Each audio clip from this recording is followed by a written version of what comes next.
very special morning edition of Rebel Faction. I'm joined by my very often reoccurring co-host, Shark of the Lost Eurasians podcast. Shark, say hi. Hello, how's it going? Good morning. And Keck of Top Keck Studios. Keck, how you doing, man? Oh, pretty good. Pretty good. I actually like these early starts. The kids got us up just the same time as the alarm, so feeling fresh and ready.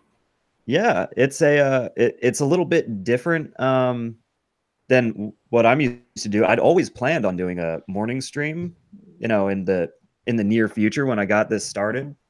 But this is just what worked out for everyone, and so we got the coffee brewed, and we're gonna crack into something. You know, uh, we're gonna Little, crack little into meaty today. little what? Little meaty today. Little interesting.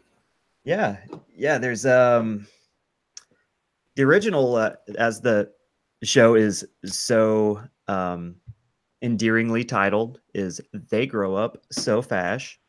And this is just kind of spiraling off of trailing off of rather, what we got started on with the alt to libertarian to alt right pipeline. And then we segued into worst case scenario, uh, doomsday boomers and zoomers and the racialist movement becoming dissolved altogether.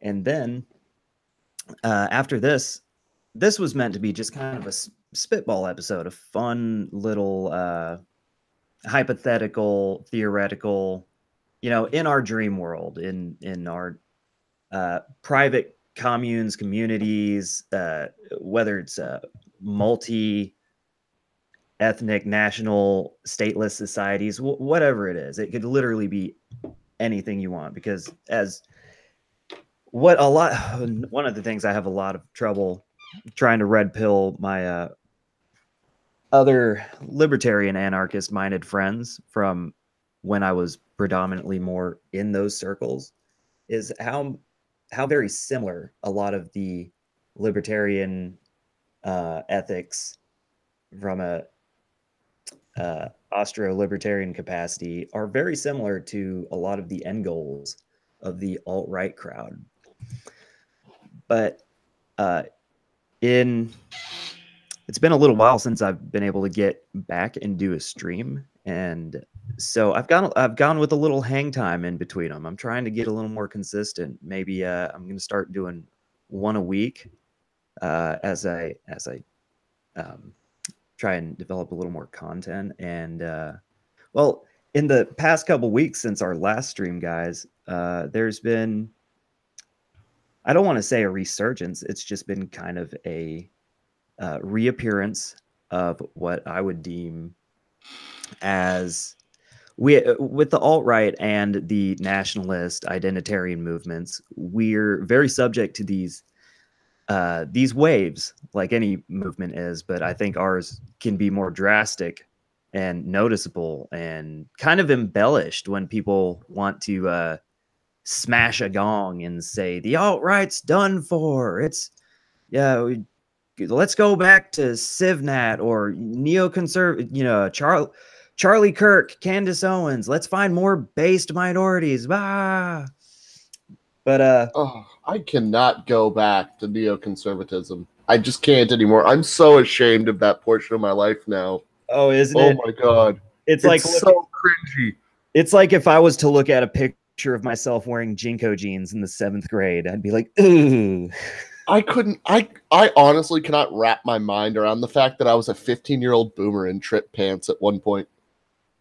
Yeah, that's some fucky shit. Only growing up at the tail end of the fucking 2000s do you get shit like that. Oh, especially being a vet, man. Like, looking back, like me, I was so neocon in my teens that I was trying to get a bite out of the last bit of that Zionist war, that 20-year Zionist war. I just couldn't wait. Like, come on, it's been going on for 15 years. Like, maybe it'll go for. I just look at it and it's like, man, what an empty empty pursuit of of nationalism that was. Did I ever tell you the story about when I got back from my last deployment? You might have touched on it. I remember a little bit. I was pretty faded the first stream we did just because we did it Well, so it's late. actually my first date with my wife. Oh wow. Ooh, interesting. I got done with the deployment in 5th Fleet where I was staring at Iranians every other day. We'd have fucking machine guns pointed at each other about 600-700 yards away, knowing who's ever boss in Tel Aviv or fucking, Washington went and said, hey, that guy needs to really die today. The other one was dying first. We just knew it. You could see it in each other's eyes across the binoculars. Yeah, and I went from that for fucking months and months to coming home. And the first date we went to was with my partner in security forces and his wife and my now wife to a gun range to teach the women to shoot. Oh yeah, that's an amazing first date right there. Because we still had that neocon mindset of, you got to defend the home when we're away fighting wars for freedom and justice. Yeah. So we're there, and this depressed, bedraggled, fucked up looking dude ducks the gun line, grabs a bench rifle, and starts opening up on us. Are you shit? What? Yep, 100%. My buddy got a naval fucking article written up about him up in Washington for this. I don't know if you heard of Jacob Corian, but me and Corian were standing there and we watch it happen. Right? But you guys had guns too, right? No! His 38 jammed and my fucking AR was taken apart because I was showing cleaning to the women. God. And we dropped a deuce. His wife stands there like a goat. And I get my girlfriend at the time, who's my now wife, to shoo her up the hill. And we both looked at each other. It's that unspoken look of people who've been to war. Like, I didn't die at war, but I'm about to die at home today. And we charged the dude. You bum rushed him? We bum rushed him. One round went between us into the stanchion at the corner of the thing. I don't know. There was only 8 yards between both of us at most because he went wide, I went narrow. And we went top bottom and took this dude out. Just fucking football tackled. It was amazing. Dude was trying to suicide by cop and take some people with him. But I felt more rewarded just putting my life out there in a very visceral sense to protect this group of white people who I had a stake in than I ever did over there. And it was that turning moment, I can't deploy anymore. That was when I realized I can't stay in the Navy. I can't stay in the armed forces. I can't go fight for nobody anymore. Especially, I told you my whole ordeal about, I was like, great, I'm about to answer to Hillary Clinton, who cusses out all my friends who work on her security detail. Fuck this. Yeah. But I had nice orders to Japan, and I was like, I had to decline them. I'm like, I can't. Yeah, it's once we start turning around and just refocusing, it just these super crazy concept this is what I love. One of the things I learned listening to Jared Howe's podcast, so to speak. All of you out there, if you don't listen to it, it's probably one of the premier alt-right podcasts out there. He does a lot of stuff with Cantwell, but one of the things he was very good at articulating when talking about communities and starting that dialogue from the starting point of, I'm an American. Now, where do my allegiances lie? And where does somebody else have the right or the wherewithal to tell me where I should be placing my concerns? And he talks about, he just articulates very well that your community, literally the people who live next door to you, are an extension of your own genetic progeny, or they should be, or if they are not right now, throughout history, that was the norm. And so you can't be called racist for having a concern for your immediate family, your immediate tribe, the people who, and when we say tribe, it is really as simple as, it's as simple as if you don't have a tribe, if you don't go to church, if you don't have any like small groups, wherever you live, that's your tribe, whether you like it or not, because push comes to shove, the people in closest proximity to you affect your life the most. And so you're not wrong to have a concern about what those people are, what their makeup is, what their beliefs are, what their value set is. And if Now, you go I on, agree. I very much so agree with that. But do you think, and this is something I've been mulling over in my mind, and I'd love to voice with you guys. Do you think that the current just expanse of the online community pushes tribes so far away that people stopped seeing who they were and started this buying into the globo homo? Everybody's the same because everybody's so faceless online, and everybody they associate with and get the likes from and get those endorphin boosts from everything on Facebook and all their retweets on Twitter. Do you think that's contributing to the dissolution of your actual tribe in your local area? one more time. So you're saying, do I think that? Do you think that the constant push for this new online society and the constant reinforcement of all these nameless, faceless, black, white, who cares? They're just online. Everybody's equal. Pushing that brain trigger with, I like your post. I retweeted you. I agree that what you have to say is just very so valuable. Is erasing the current real tribe of the people in your local area and replacing it with this nebulous everybody's equal tribe of online personality. Right. It's kind of like the echo chamber of Civnat virtue that people, it does exist online. It exists. That's one of the things I love that I got black pilled on, because the most of my friends now have helped me, brought me back to the light that anarcho-capitalism does not work except in a book. Well, and that's the problem. A lot of them don't understand that, like, anarcho-capitalism can never happen. And this it'll work idea, real good in a simulation where everybody follows the rules. right? And but this, yeah, and this, everybody would be equal, right? Yeah.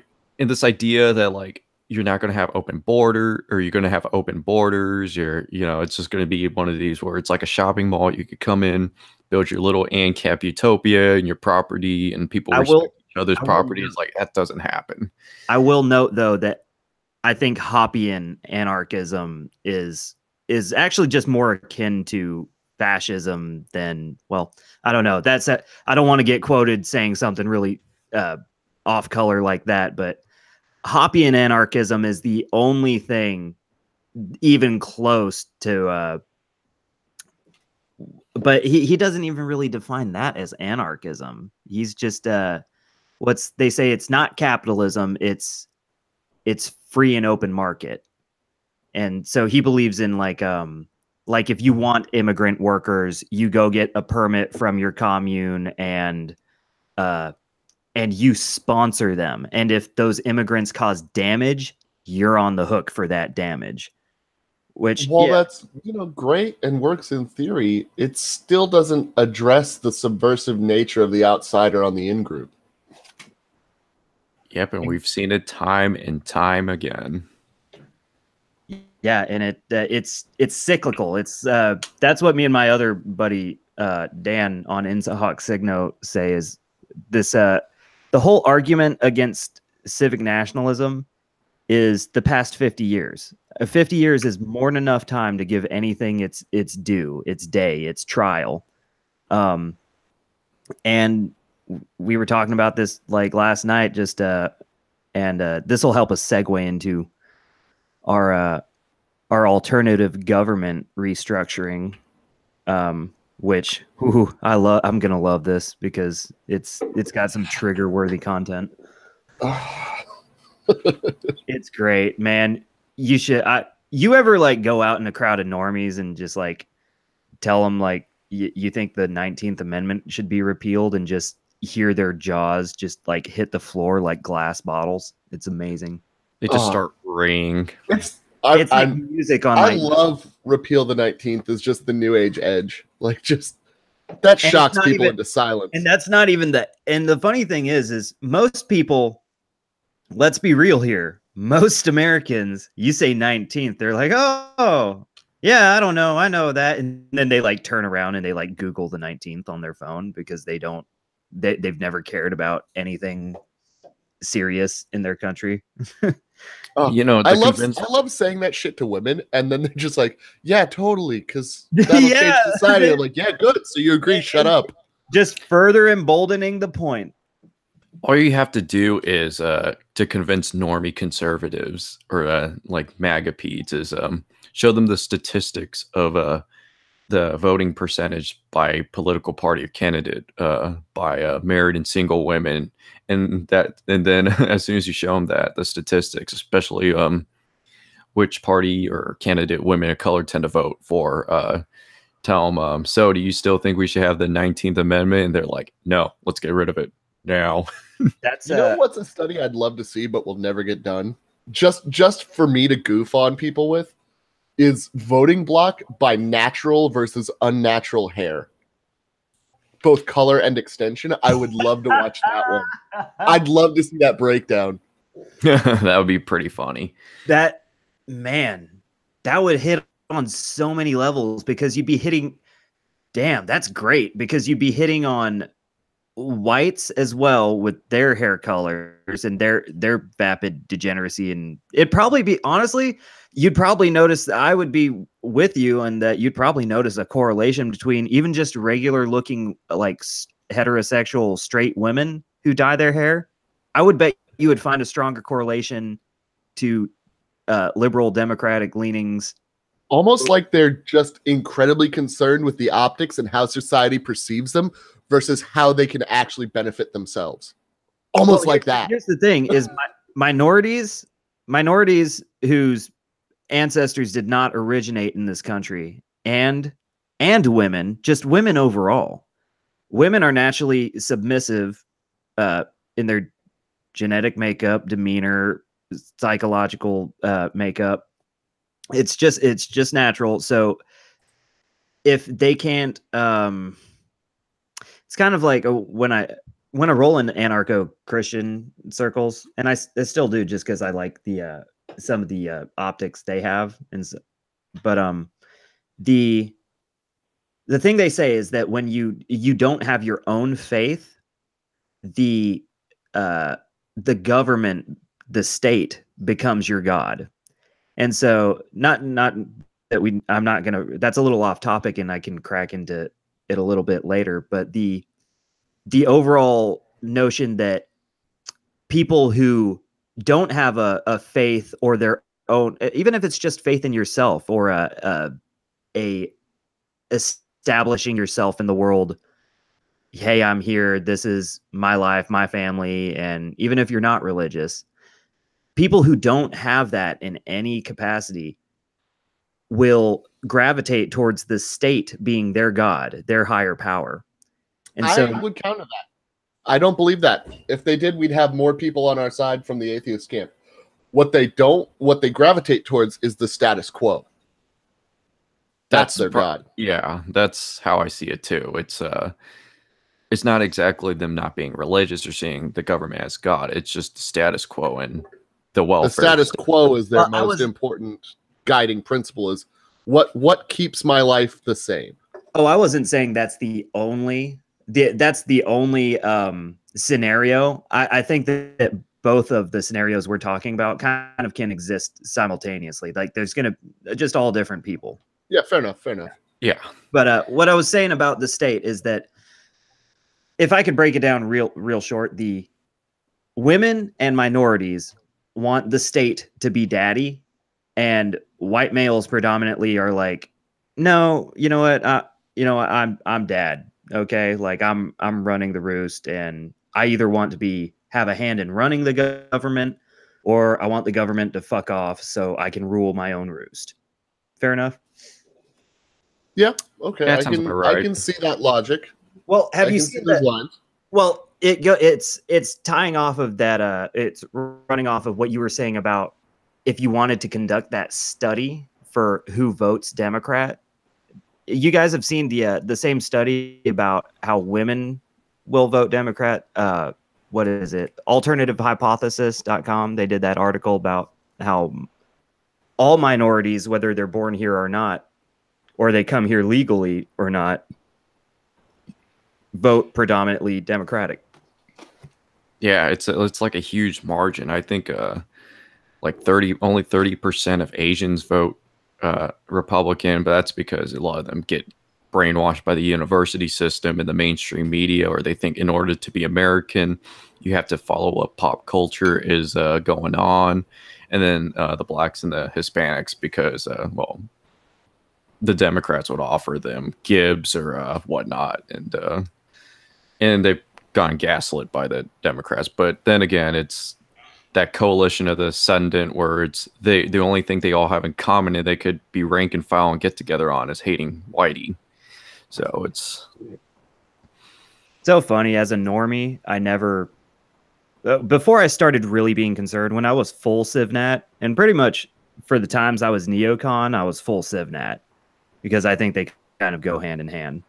Because I'm like, I'm fighting for everybody here. Like, I have, gay sailors under my command, and I don't discriminate and all that good stuff. But stuff like I'd see in the South, like when I really wasn't aware of how many Gibbs, quote unquote, were out there, I was driving through my town here, and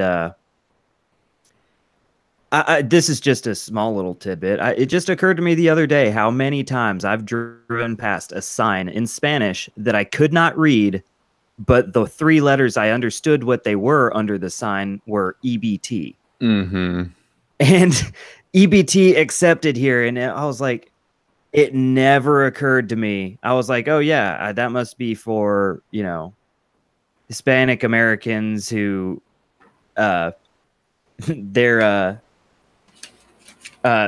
they just predominantly speak Spanish in their household just because they like it. And then I learned about chain migration, and now I'm like, wow, I can't believe how much of it is out there. Oh, it's been happening in the West Coast for years, especially most common within not just the Hispanics, but the Indians. Like, they'll come to India with an H-1B visa, and then they'll bring the whole family with them. It's crazy. I think there was an article I saw yesterday where half of the people detained at the border are people coming from India. Seriously? Yeah, it was. Well, yeah, I mean, that would be the next one. And that's another thing is they, yes, every country, like when we do screen, the US actually for a while now, most of our immigrants we're taking the cream from countries.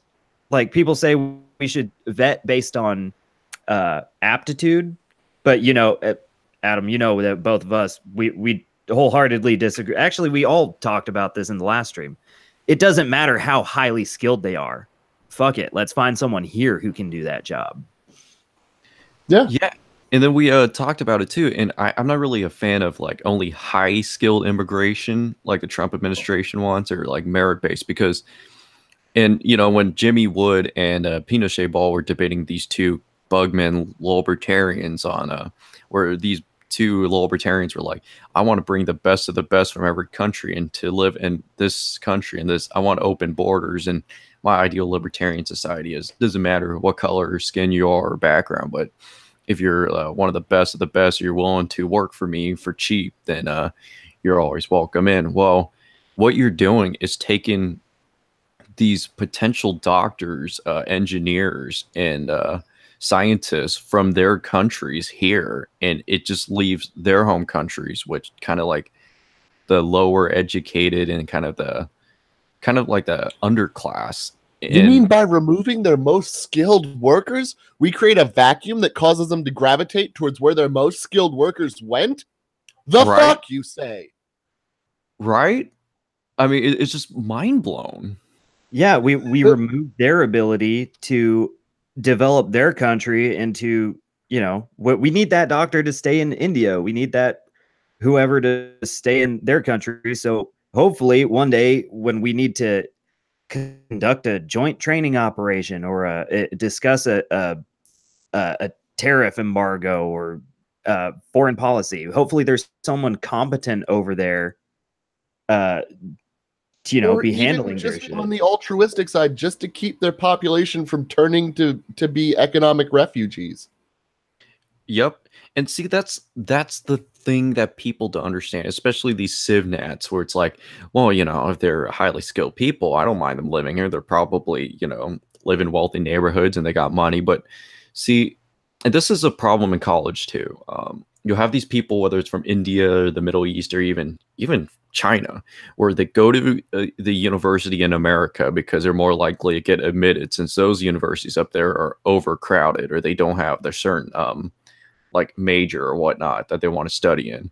So they get the skills instead of going back to their home countries and utilizing what they have learned, their education and their skills. They just stay here because they're so, they enjoy the luxury and the benefits of living in a first world country that they don't want to leave. They end up staying here and working here instead of going back and making their country better and contributing to it with their intelligence and their skill set. And the first world countries don't push it because it's like, well, look, we get ourselves another engineer or a scientist, instead of encouraging our own citizens to do it instead and tell them, use this, go back to to the foreign students, like, go back to your home country and like make us proud. It's like the weirdest contradiction with globalist society is that fuck you got mine of immigration. It's like, well, if you're all actually out for the greater good and just, making everybody one people, wouldn't you want the best to stay where they came from so that everywhere builds up? Well, no, you wouldn't, because that's not that's not the actual goal. I know. That's not the nose people agenda. Bunch of low IQ consumers with a high time preference, and they just buy a bunch of cheap goods, which puts more money into the pockets of the elites and the bagel boys and these corporations. For a second, but go ahead. I gotta say, Grug posting is my new favorite thing of this year. What is Greg posting? You've never seen Grug posting? No. It's the cavemen memes with fucking Grug talking about the long nose tribe. Oh yeah. Oh my god. Grug posting has made my year. That made me so. I only saw one, and it just made me so fucking sad because it was so true. It's like, he's like, this was the one I saw. It was, nose people come to Grug's town, build. Oh no! I got this one. I know this one. Long nose tribe come to cave. Say our cave too white. Black men tribe must come to cave. Show us enrichment. No, they stay in Black men cave. This is one? It was something like that, but it was more subtle. It wasn't naming the black men. It said, Grug bring. No, it was something like, long nose people bring Grug pretty pictures of other Grug women. The pornography one. Yeah. It was the pornography one, and it says, none of Grug's tribe have any children in 2 winters. Fucking. But all women have children with tribe brought in by long nose people, and I was like, I was so mad because have you seen the one with the fucking Islamic star and moon on the dude's fucking furs? he's all proud. Long nose tribe, bring me to Anglo tribe cave. Me live in Anglo cave now. Me think, think Gughaman best shaman. If Anglo no follow Gughaman rules, we'll ride mammoth into cave. Yeah, man, those are great because and the thing is there are so many. Like, once you see it, I always tell. I've been telling like adults I know. And they're you red pill someone over the age of 30 and they realize, like, because you're pretty much who you're going to be by the time you're 25, 30. But You give someone over the age of 30 something they really were not aware of, and it's like not bullshit, like it can really fuck some people up. Oh yeah. The whole every single time. And it's like seeing the world in code. It's like Neo when he, is seeing the world in ones and zeros. It's so simple. Yeah, remember having The Giver read to you in like first grade? And it doesn't click until like halfway through that the fucking motherfucker's the only one who can see color, and he's just changing the damn world. It's that moment. It's that same moment where you're like, oh, this sumbitch sees in color, and I see in black and white. Fuck. I'm not getting the nuance. Yeah, I don't think I read that one. I was homeschooled. Oh, they forced it. I was homeschooled until like 5th grade. You're kind of a lucky son of a bitch. Man, it was weird. I hated it, but I know that there's like little personality nuances that I'm better off for because I was homeschooled till 5th grade.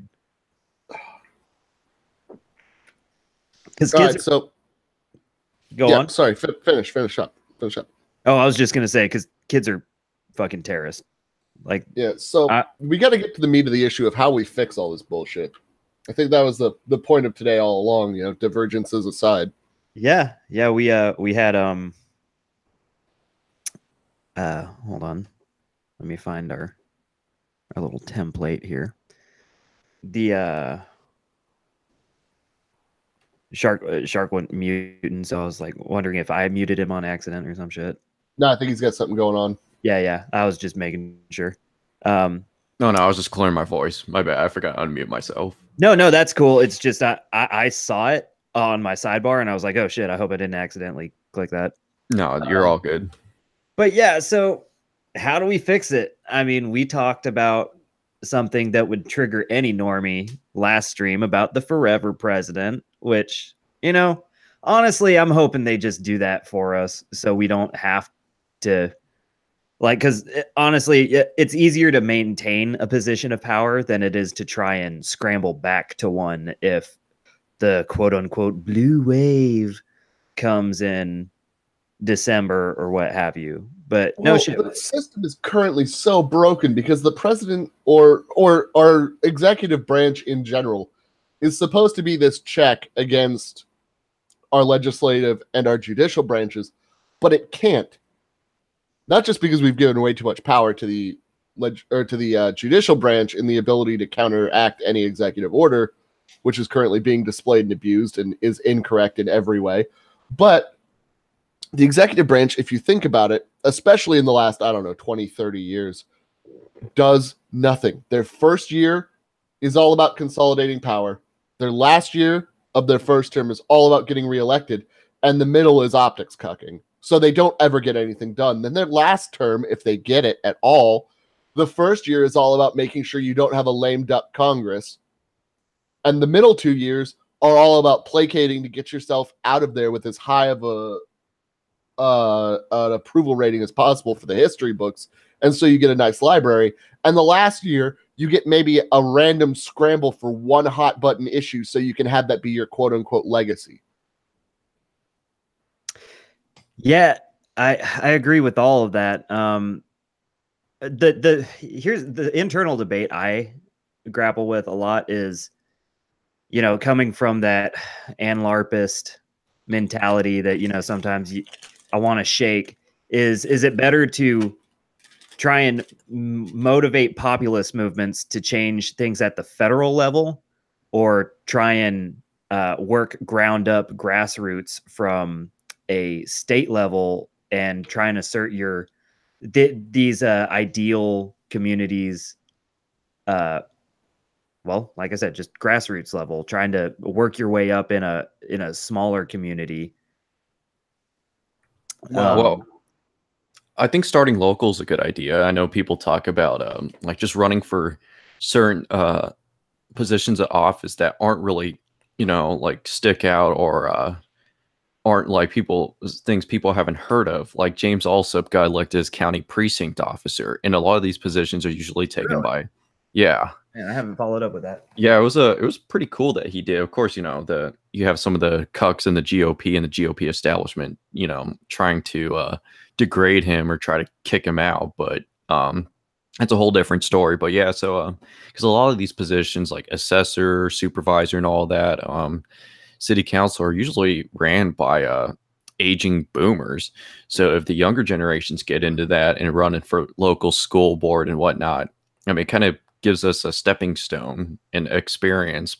But at the same time, we just need to smash the critarchy. It's ridiculous how judges in this country get to determine what is going to be a law and what isn't, especially if the will of the people and the majority of the people voted on a proposition or a certain law, and the courts say no, it's illegal, or you can't do that, or yeah, honestly, that's their job, but they're using it wrong. Like the intention of the job is the judicial branch compares what's being proposed versus the Constitution and says whether or not it contradicts. No contradiction, you shut the fuck up and let it happen. Because that's the new law. Like these, you know, Ninth Circuit judges or whatever, overruling like ICE patrols and determinations and immigration rulings. Like, honestly, when I see shit like that, I would not bat an eye if, you know, Trump rallied up the Gestapo to go and imprison the judge who undermines our immigration policies. California, just, I don't know. We should have invaded California like last year. Yeah, like send the feds over or something. It's like they shouldn't be allowed to have a domestic police force. It's really that bad over there, I believe.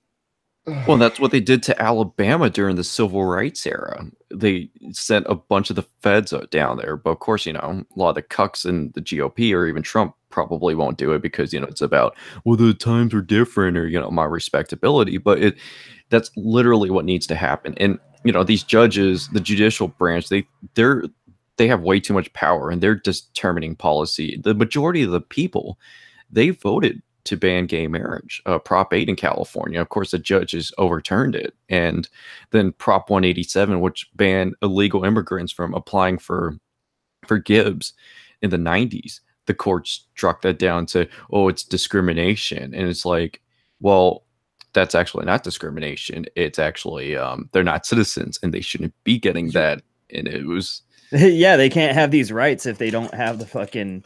That was the biggest thing I got into it with people during the immigration debate. Yeah, the 10th Amendment, you know, due process for everyone who's in the borders and suspected of a crime. It was just bullshit. It's just an expenditure of domestic net taxpayer resources to allow these people to be captured, released, and then not show up to their fucking court dates. It's asinine. And they keep on letting people get away with it. Yeah, it's I hate to say it, but we really do need a populist uprising, at least a peaceful demonstration to show disapproval to force these changes, if not more. Oh, dude. Well, here's the thing I don't want to be that guy. I do want to be that guy, but we both know that if you say, hey, my white brethren, show up to this spot this day and, you know, be armed, be able to defend yourself, and we're going to stop something. We all know that stuff gets you, especially if you're white and you're not, and you're conservative or anything right of center, you're going to jail. Someone's going to call your boss. Somebody's going to dox you. Someone's going to try and make your life fucking hell. But an example in the news lately, like this week, an example where I see stuff and I can't understand how able-bodied men can be aware of something going on and do absolutely nothing. That compound in New Mexico, which I'm sure you guys have both heard of. Oh yeah. Oh, you saw the sentencing on that and the bail? Not only that, dude, they bulldozed the fucking site and they did the exact same thing. I did my first couple videos were talking about um, this child sex trafficking tunnel found in Tucson, Arizona.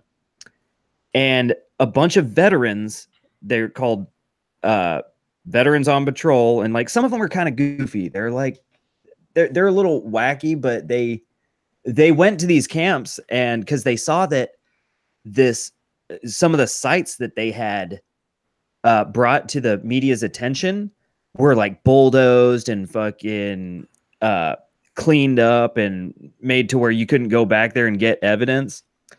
The exact same thing happened at that compound where a 3-year-old's body was found, where those African jihadis or whatever were training those kids to be school shooters. And I don't know if you guys have ever I mean, I'm sure you guys have seen deserts before, but yes, I've been hospitalized in deserts before. Well, the to the people in this country who like live in, you know, their Midwestern town and they watch their mainstream media or they live in a city, but to the people who don't conceptualize how huge our country is and how you can have, there could be that child training camp for shooters. It would not surprise me in the least if you told me that there were 100 of those scattered through the desert in between New Mexico, Arizona, because just you really have just sitting on Bureau of Land Management land that isn't checked. Like, yeah, you got to move every 90 days. Not even touched, dude. Because nobody's going to go out that far. I've driven past like because they've got border checkpoints in like Nogales, like on your way to Tucson, and I drove from Virginia to Tucson, Arizona when I got out of the Navy, and then I ended up making that drive like 2 more times. But man, when you really gotta like, it takes a while to fathom it. If you're one of those people who don't step, not saying you guys are, but if you are one of those people who don't step outside your front door enough or travel, you can't really conceptualize what something like 30 million illegal immigrants or a couple terrorist jihadi camps. You don't understand how easy it is when we take this back seat and just not give a fuck. It would not surprise me if there's just tons of them out there. The desert is so vast. Have you ever been to Dubai? No, I haven't. I never deployed. All right, Dubai is super small. It's basically the Vatican of you know, the desert out there, right? It's a small self-contained city that's basically a city state if it weren't for the fact that it's part of the UAE, right? Mm-hmm. There's an area, and if you want to pull it up on the map, on Google Maps, it's pretty simple to see. In Dubai, just a little bit southeast of the port that you go to, Jebel Ali, there's the international airport, the 311 freeway, and up north of that is the Dubai Investment Park. Between those two is vapid desert, and it takes forever to drive through in this tiny city. And you think about all the shit you can't see out there, and it just blows your mind. When you come back stateside, you're like, wait a minute. Especially when talking about this, you go, I've driven 30 minutes with nothing but vapid waste to my right, going towards town to have fun. But then you put it on the scale of America, where you have these wide open places like, you know, New Mexico and Arizona, where the in-betweens of towns are so huge. And you think about just how much shit you can fit in those tiny wide open spaces that in the larger ones in America can just be laid right on top of each other, border to border to border to border to border. And if you put one of these camps in the middle of that gap, no one would ever find it. It's, you know, 3-4 miles on every side, but nobody will ever find it. It's crazy. It's just too much waste and too much reflection and too much nothing for the human mind to want to go check out what's in the middle of nowhere. It's also too much for the human mind to, well, for the human minds who would negate facts like that. it's we've had too much the luxury. There's that meme going around. The alt-right to libertarian alt-right pipeline posted this meme, and it shows a little suburban area, and it says, or it shows a scene of a war, and it says, "This is the natural state of the world and has been for thousands of years." And then it shows a nice little suburban metropolis area, and it says, "This is an anomaly and can end at any time." Yeah. Oh yeah. And we're the one. We're just on a. We're on a bad path if we don't rattle some people's cages. But and the way we fix it is by centralizing power. Going back to our original point, we need to get, and the forever president's a nice meme, a nice joke, a nice discussing point, but you do need a single point of lasting power. And because of our history and because of how much people hate authoritarianism, and we're just brainwashed into, single points of power are bad over our years, you need to give it the mandate of the people. Otherwise, no one will ever follow it, and it'll dissolve itself in infighting, right? Right. There's no big government or small government. I mean, I'm sick and tired of hearing this argument. It's a government that serves its purpose, a government that serves the will of the people, a government that protects its borders. I'm on there's no big or small government. It's top-down versus bottom-up government. That's a better way to put it, too. You build a government from the top down, it collapses under its own weight because you only thought about who needs to solve what. If you build it from the bottom up, you've got structures that support each other in an intelligent and manageable way so that nothing collapses under its own weight. Yeah, it follows that kind of same kind of format that economic structures do. That if you're not taking into account the biggest, essentially the biggest, the government is essentially like a product, and if you're not catering to your consumers, then you're going to go out of business one way or the other. So my idea for this forever president that we've possessed is giving it the mandate of the people. Have a general election for it. Let it come out. You could use the current electoral system as fine, but make it revocable, but only revocable by a large supermajority, 80+%, right? You give it 80+%, and you still hold the mandate of the people. It means that all the people who are like, oh, but I have no say. You can always point to. You could say no at any time as long as you convince enough people. You can say no and have a new election. You could switch it out.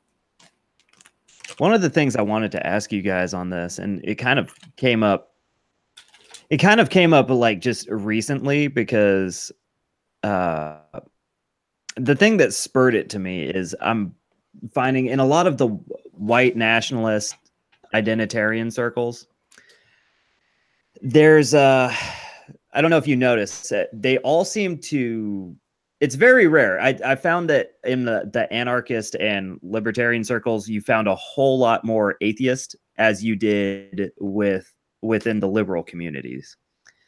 Within the alt-right, I see a lot of it seems they either fall to traditionalism and a Judeo-Christian faith, or they ascribe to I bet most of them would fight you for paganism. calling it Judeo-Christian. Well, I would just say Christianity, but yeah, the thing is there's a lot of different sects in Christianity that if you're not a Christian, you're not really gonna know or give a shit about the subtle differences between them. So most people really don't get the Lutheran split, other than the fact that it happened, and that there's more difference between, say, a Presbyterian and a Lutheran than there is between a Lutheran and a Catholic, or something extreme like a Seventh-day Adventist and a an Anglican, or a New Age Reformed Baptist, or God forbid the Orthodox Church. What? I said, or God forbid the Russian Orthodox Church. Oh man, yeah. God bless. I've been seriously, the only thing I think about becoming Orthodox is I'm like, man, I drink way too much for anyone to take me seriously as an Orthodox. But other than that, I could do all of it. I couldn't do the sheer weight of iconography bears down on me, and I'm just like, I can't do that. Yeah, but well, what I'm saying is the in the alt-right, I see it's either people from that Judeo-Christian sect or the pagans. The like, and I don't know, they're like for some reason the pagans don't really, there's no true congruency between them. And a lot of them get kind of offended. I got into a big shitstorm argument. You lumped them all together and pissed them off, didn't you? Oh God, yeah. No, not even that. Just my buddy was posting, and he was trying to like put a olive branch out there to be like, "Hey, explain to me why this is that." And you get all the fucking pagan nerds who come out and call you a Christ cuck and all this shit, and then you say, "Oh, okay. Well, what is paganism like?" Let's line up the accomplishments, the track record for Christianity versus paganism, and we'll see who's built entire societies and shit. And once you bring up facts, they don't like it. That they don't. There is no government domineering. There's no great. There's no Sistine Chapel built or painted by a pagan. Like, and then they say. That I will get a little bit into religious stuff for this now, because I say enough that I won't. And they'll say, my buddy who posted this, a bunch of people are tagging him and said, "Oh well, Christianity killed all the pagans." And to that I answer, okay, well, is that kind of indicative of divine right to rule, in that my God is superior to like all of your gods? Because that's not something I go around like trying to preach to people. But when people come out and say, "Oh, okay, Christ cuck," I'm like, okay. Well, another thing pagans don't realize is, well, at least for some Christians, I can't speak for all Christians, but a big there's a big demographic of Christians who understand that the Bible, if and I don't know, we never discuss religion on this, but just for the sake of the discussion, the Bible never, in essence, denies the existence of other gods.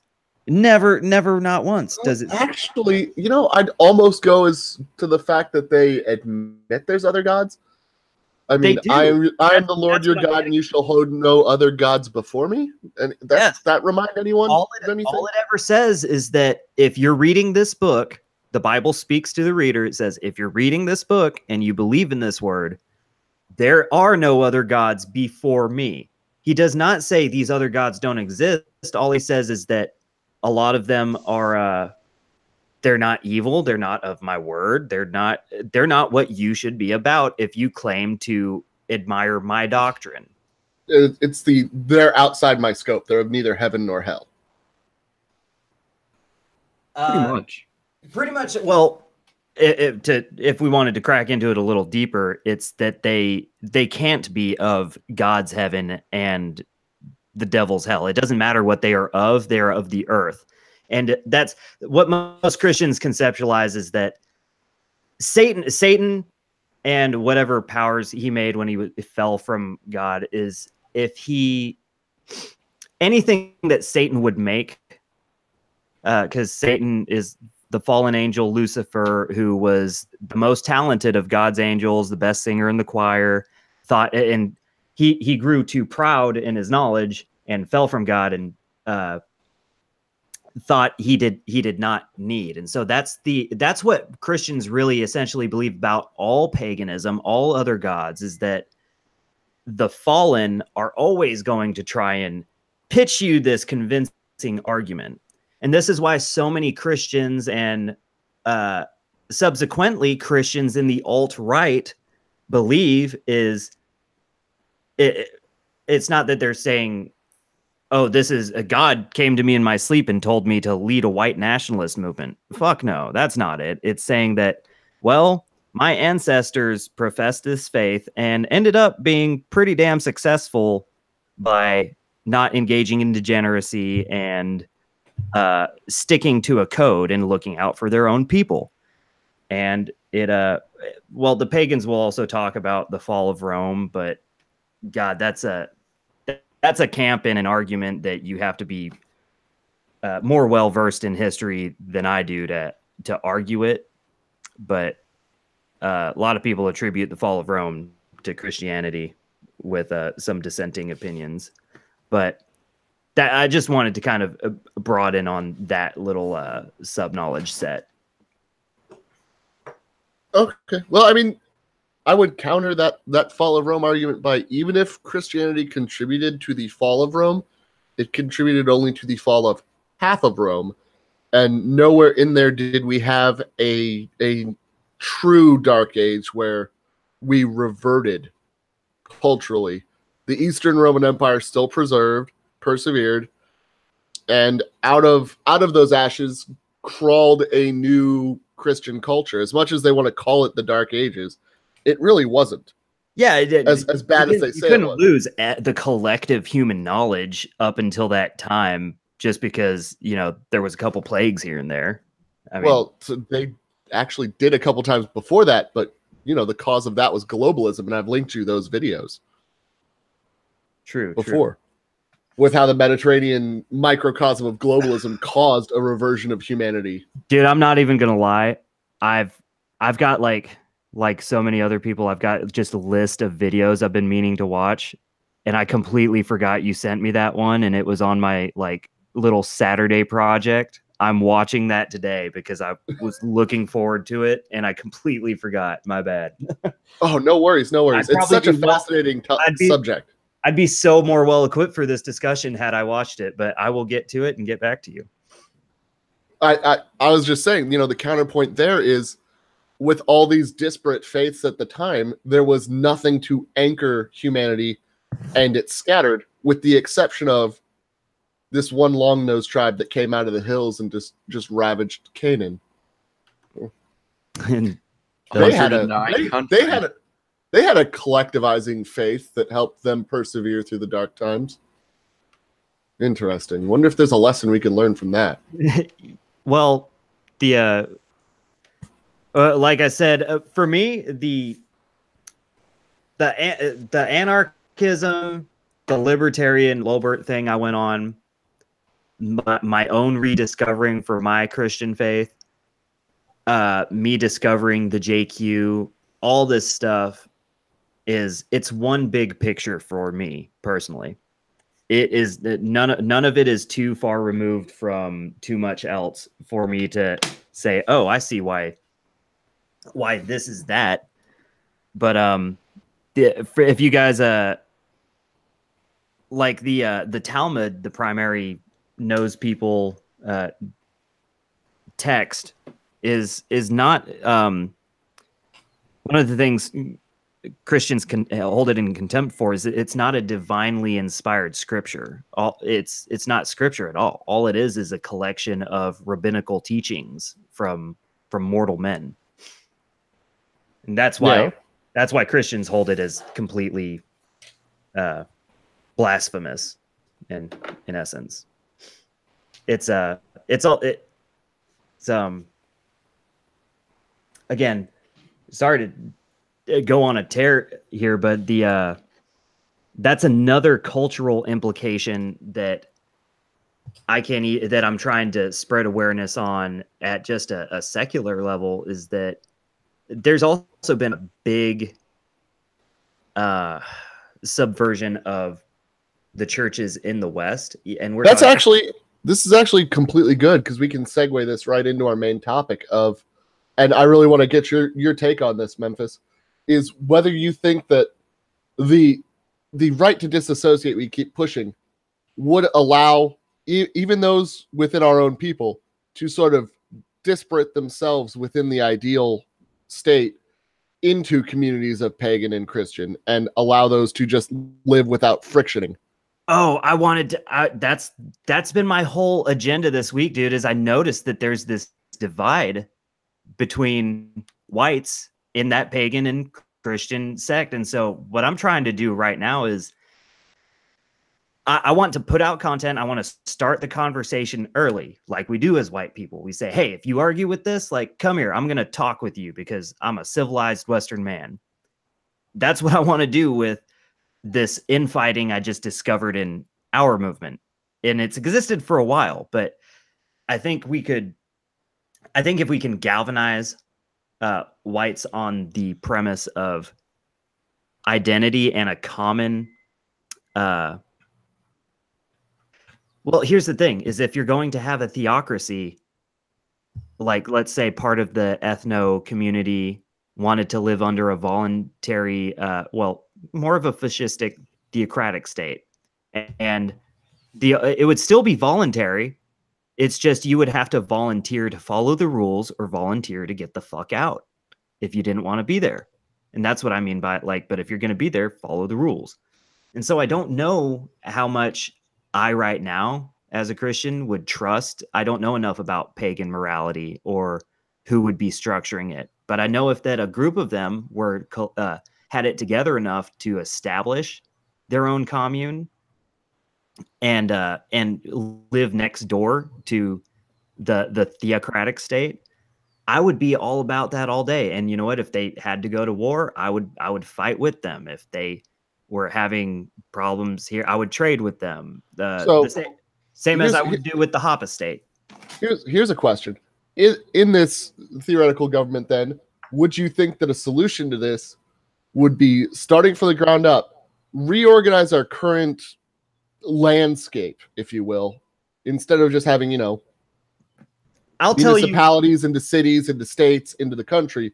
Would you go collections of people as a city state into the state, then into the state level state, Oregon, Ohio, Idaho, etc., into the entire nation? Would you prefer that tiering system to allow these separate groups to have their own cultural areas that are under the white society of the whole?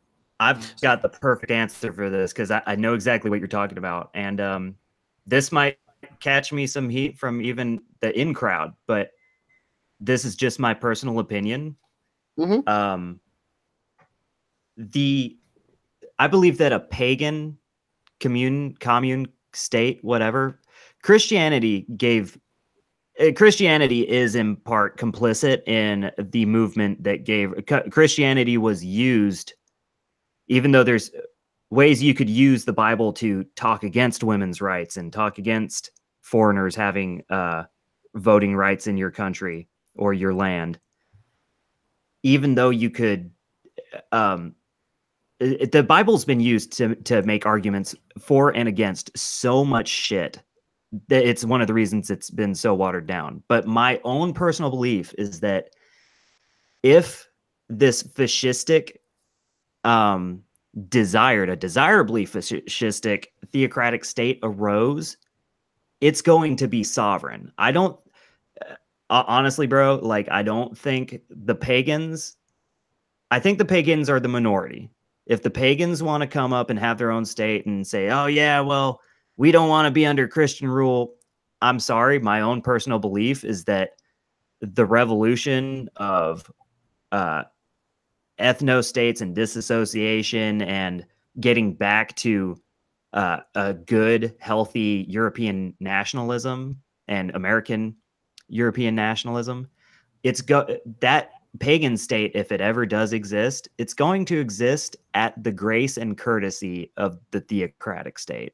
That's my opinion, because I don't think Christian societies galvanize each other at a much more congruent rate than any other.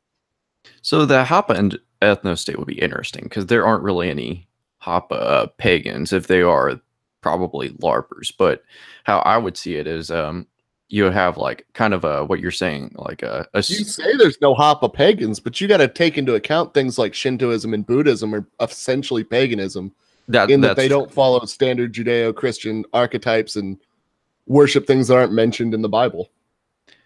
Right. And if there was like an ethno state that ran on Christian principles, and it was kind of like the majority are Christian.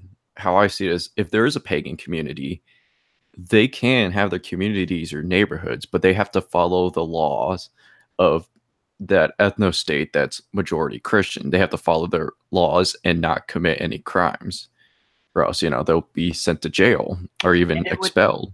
It would be reciprocal too. I would, in the theocratic state, if like I was a head of state, I would say don't go and preach your stuff in the small allotted commune of the pagans, or don't, if there's a Hoppa sect, you know, the the Hoppa pagans. Missionaryism is really just the downfall of Christianity, because it allows other people in to water down what your faith and what your ideals are.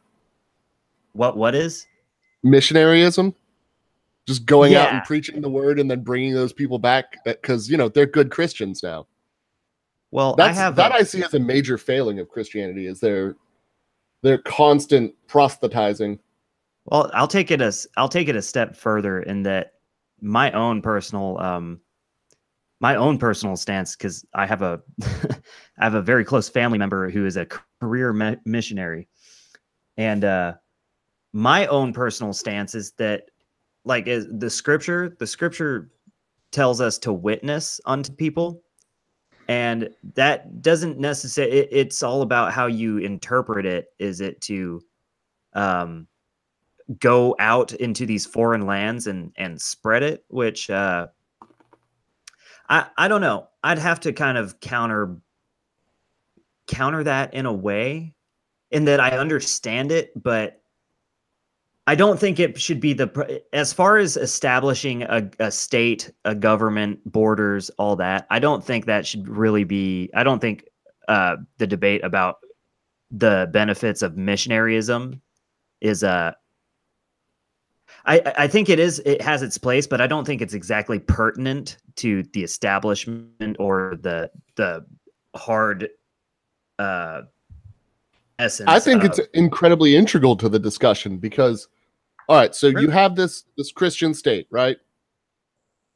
At what point do you see yourself, because some people will see themselves as Christian above white, and when they do that, they're going to have their missionaries out there who are going to bring in and preach the word to brown people, and you're going to get the same thing that happened to the U.S. as a whole.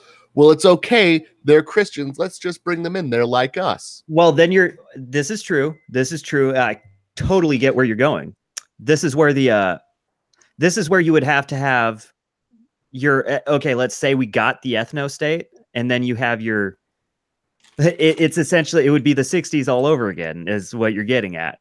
Is you'd have, you know, your hippie daughter, like, women should be.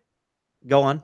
I don't even know about women, but you'd get your Immigration Act of 65. It would be women first.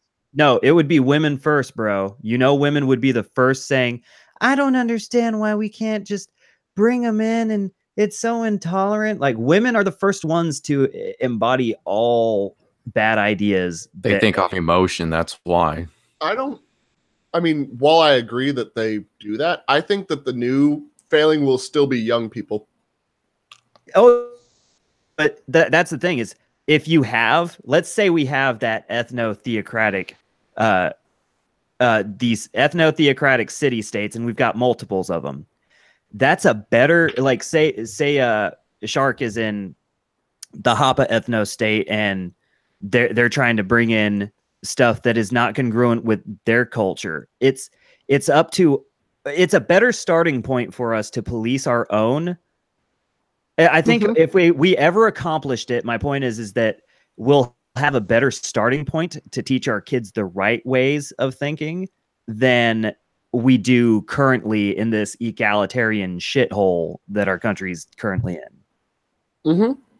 I agree to the point, but I still worry, because we talk about tribe and we talk about identity, and eventually down the line, there will be people who do not remember the struggle to put ourselves back from our hole, and they will start digging us back into that hole because they will identify as Christian over white, or this over white. Well, here's the thing, is when I say that it'll be up to us to police ourselves, and I talk about how the Bible has been made to go for and against arguments. Man, I've got a list. You know how I told you I was rolling with the Southern nationalist people and like learning how they a bunch of their stuff. This one guy sent me like a list of like verses in the Bible where it talks about just all verses that deal specifically with race and like breeding and immigration and stuff. And it's crazy, man. I'd have to I would like to pitch it to you a little more, but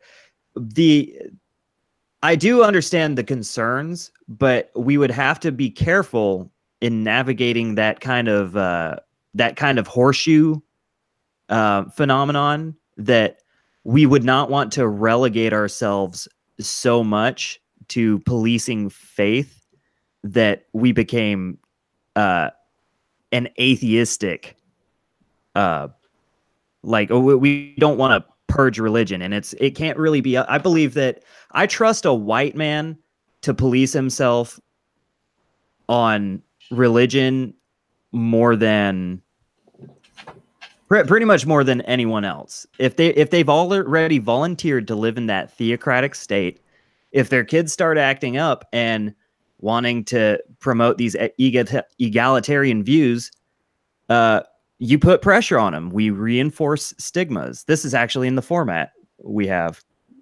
And it kind of brings us to our next topic, the benefits of enforcing stigmas. And if your child, like by the time they're 16, if they are, 3 strikes of promoting bad policy and trying to change the way we do things, if it's a peaceful, homogenous society, well, maybe your kid gets, expelled to pagan land or wherever else we come up with. Or reformation camp. I don't care. I wouldn't even go with the reformation camp. Would you agree that for this sort of theoretical state to exist well, what you really need are puppet states, essentially, where you can send the dissidents so that they will still be productive towards the overall society, but don't have the ability to damage it. Yeah, dude. Honestly, I'd make them. I'd turn Alaska into America's Australia, really, because if you can't, we already have something like that. We don't need to go all the way to Alaska. We can use Alaska as the frontier, where people can work out their need to civilize and culture things. That can be, the grindstone we edge ourselves on. But we have Puerto Rico still. Ooh, yes. I'd love to just fucking take that. That place is just worthless. All they are is bad press. They always blame white people. That's all the fuck they are. They are a PR campaign for how fucking bad the U.S. is. Puerto Rico. I get so tired of hearing about it. They get financial troubles and a lot of debt, so they join as in the U.S. as a territory, so they get bailed out, and they still can't do shit right, and then they still blame white people for not giving them more money. They don't contribute to our fucking income tax revenue at all. Nope. They are negative taxpayers, and they're very corrupt. The mayor of San Juan is getting indicted for corruption charges. Yeah. She's a woman. She was on TV fucking bashing Trump. And it's like, it's funny. As much as I try, Shark, as much as I try not to be a MAGA-pede, oh man, when you keep on seeing them come up, it's like, you know what? Today I'm MAGA. Every once in a while, I allow myself a minute to cheer with the MAGA-peds. Like I'll go on, I'll go under a thread and I'm still living in America for now. So fuck it. MAGA till we get something better. Yeah. Yeah, but I totally, I understand the expression totally. I'm not a MAGA-pede by any means, but when you see, like, if there's a bunch of boomers saying, build the wall, deport them all, like, yeah, I'm a fucking like that comment. Like, that's better than the fucking CivNat shit libs. Yeah. Right. Build a wall, deport them all is much better than let them in, the market wins. Okay, now I've got a question for you guys as far as the format and some of the topics we brought up. And I know that I'm outwardly Christian and I express it, but like, let's say there was multiple alternatives. Like, I think what you're getting at, Keck, was you were getting at that would we want to have this model kind of replicated in state to state? Like you could It go was to more of do we want to build this up as some sort of neo-feudalism where states are built up of smaller communities that we still allow the fundamental principle of states' rights where, you know, you don't, as long as what you're trying for isn't illegal under the larger state, do what essentially you what want our down country there. was essentially what they were our country was supposed to be a long time Yeah. ago. Yeah. Like If you want to just what we're talking about right now is essentially what the founding fathers believed in. They didn't want, you know, to have totalitarian a fascist leader with a button with nukes and this $1.5 trillion of tax revenue every year. Yeah, it's not ideal to them now, but it's what we have. So, but yeah, they were much so more about, you know, Bostoners for Boston, New Yorkers for New York, you know, Albany for Albany. But when something threatens, you know, the U.S. or the colonies, everybody comes together. yes. Okay, so I like that. I love the concept of neo-feudalism with well, okay, so since I articulated that is like let's say that one of these states, like let's say Ohio was more of a, you know, Ohio or just Toledo, Ohio, or let's not use Ohio because it's an awful state. But let's say you had one state where my ideal voluntary theocracy, meaning I follow the rules, they allow me to buy property there. I conduct myself in the rules that are established in that society, and this is my voluntary theocracy. yeah. Now let's say my that, exclusivity your what? zone, your exclusivity zone, where if you don't meet these rules, you're excluded. Okay, now let's say someone maybe you guys do want to live in my theocratic state and be my neighbor, but like let's say you're just not really religious, but you like the overall concept. Where do you guys, what I ask, and the reason I always say theocracy is because one of my big philosophical learning hurdles I've been trying to get big on this year is what the relative morality of just life, and where does the right to call something abhorrent, degenerate, whether you want to enforce a stigma on it. Like, okay, so for immigration, I don't really need to appeal to a theological um, essence to make an argument for it, because I can look at stuff like I can say, hey, if you dilute your population, they're going to vote for things that aren't in your interest. And I don't even need to go into or if you dilute it too much, they're going to force things against your interest. Yes, I can make all those arguments on a secular level. But like, let's say someone who doesn't live, let's say someone who just isn't religious, but still wants to live in a culture where degeneracy is abhorred. How do you guys map out like for example, I would like to see like in my ideal theocratic state stigmas on sexuality and abortions and multiple and unhealthy sexual practices and homosexuality, to where like you could potentially exist in the theocratic state as a homo, but you would have to be so in the closet that no one fucking knew, because stigmas would not be. I want to destigmatize stigmas. That's my idea to make America great again. But how do you guys think that might make in a secular ethno state? Well, it was like that years ago. It was just they just kept it in their bedroom. It was like they would not go out and do that degenerate stuff in public. It was more like they just kept it secret. And that's what it makes you think when they do these gay pride parades and all the subversion and this getting the courts to legalize gay marriage against the will of the people, it wasn't because they wanted to have the right to get married. It was to destroy the institution of marriage and make Christians and any heterosexual couple miserable. And I think if we go back to and plus, if they're just keeping it in the bedroom, we would not know, especially if they dress normal, look normal, acted normal. We wouldn't have known what their sexual orientation was. You know, I actually had this discussion with a bisexual friend of mine who's been on my show and who I do other shows with.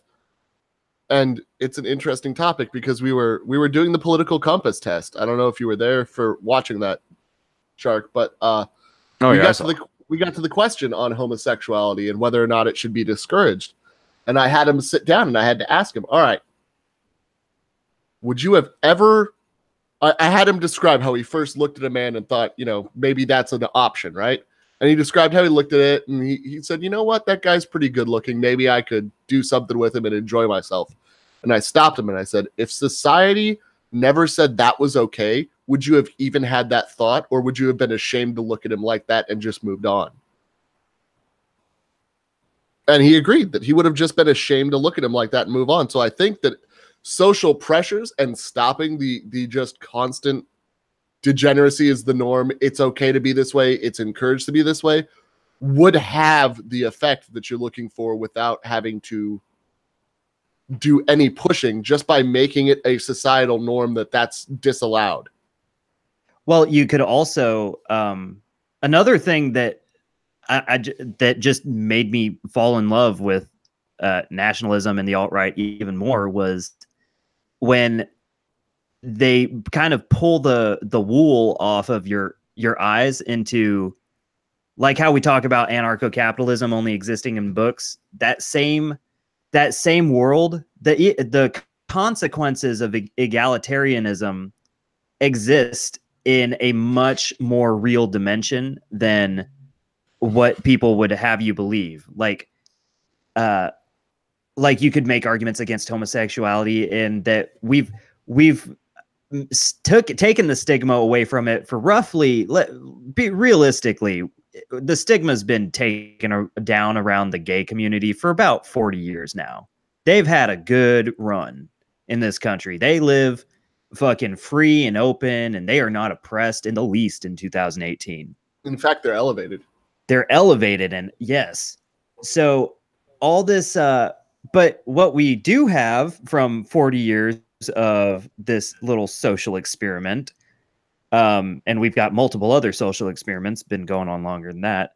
What we have is, it's like, oh, look at all this data we have as a result of removing the stigmas. It's like, oh, they're 70% of HIV cases. They are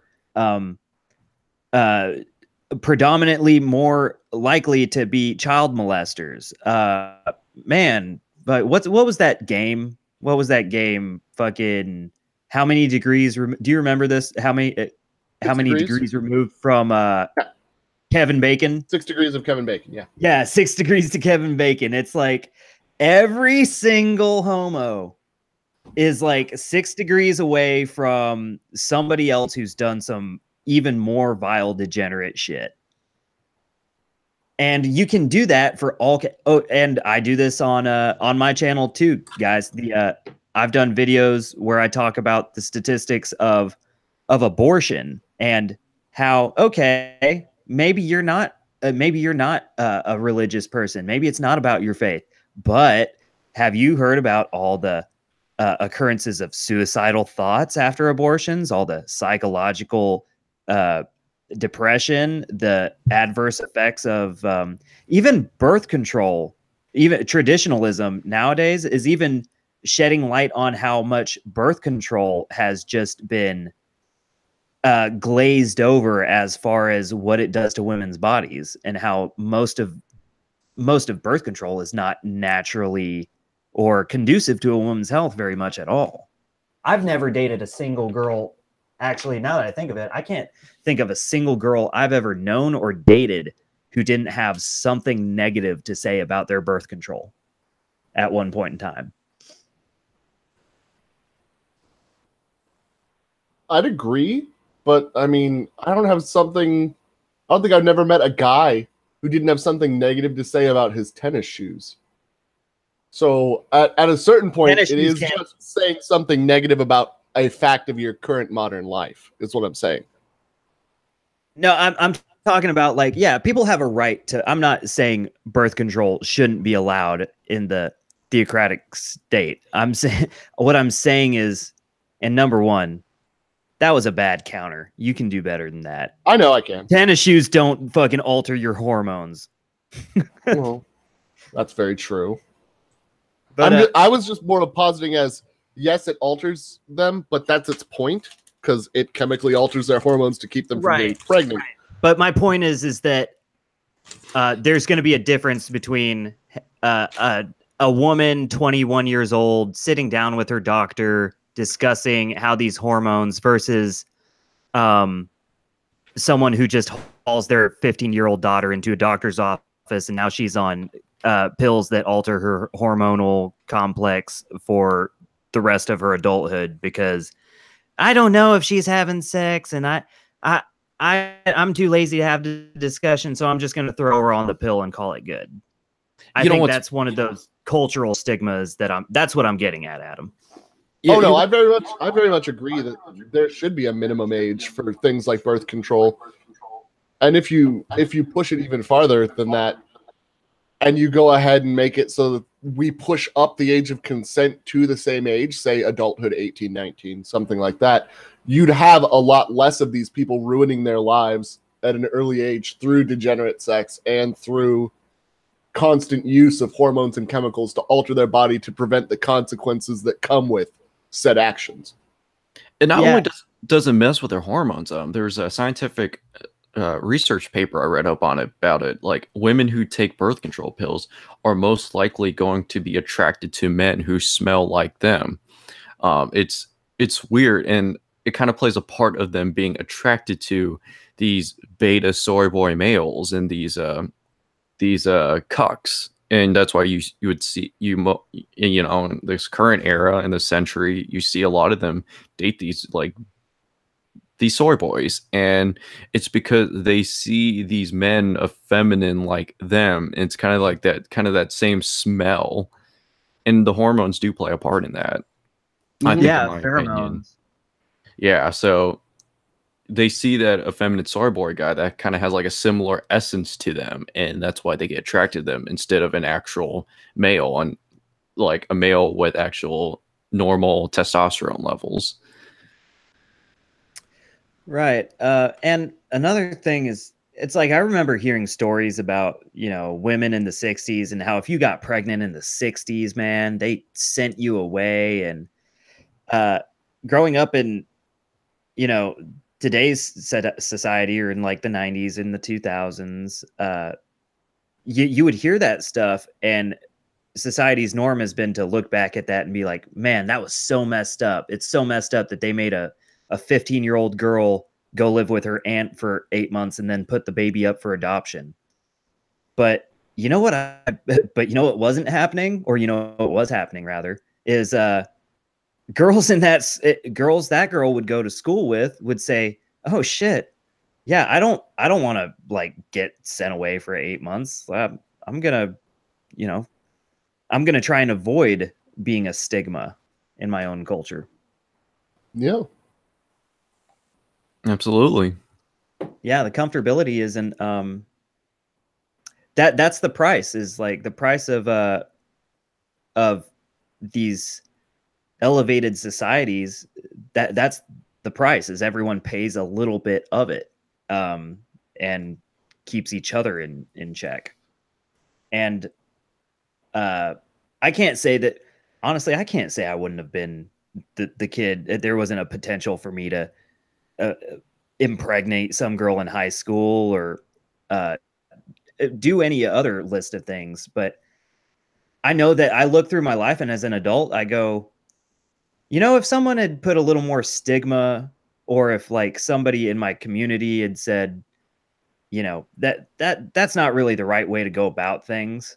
If it was more like you were saying with the talking with your friend about the homosexual thing, Adam. It's just the more options you have, the more likely you might be to engage in something just for the sake of doing it, if no one's addressed the stigma around it.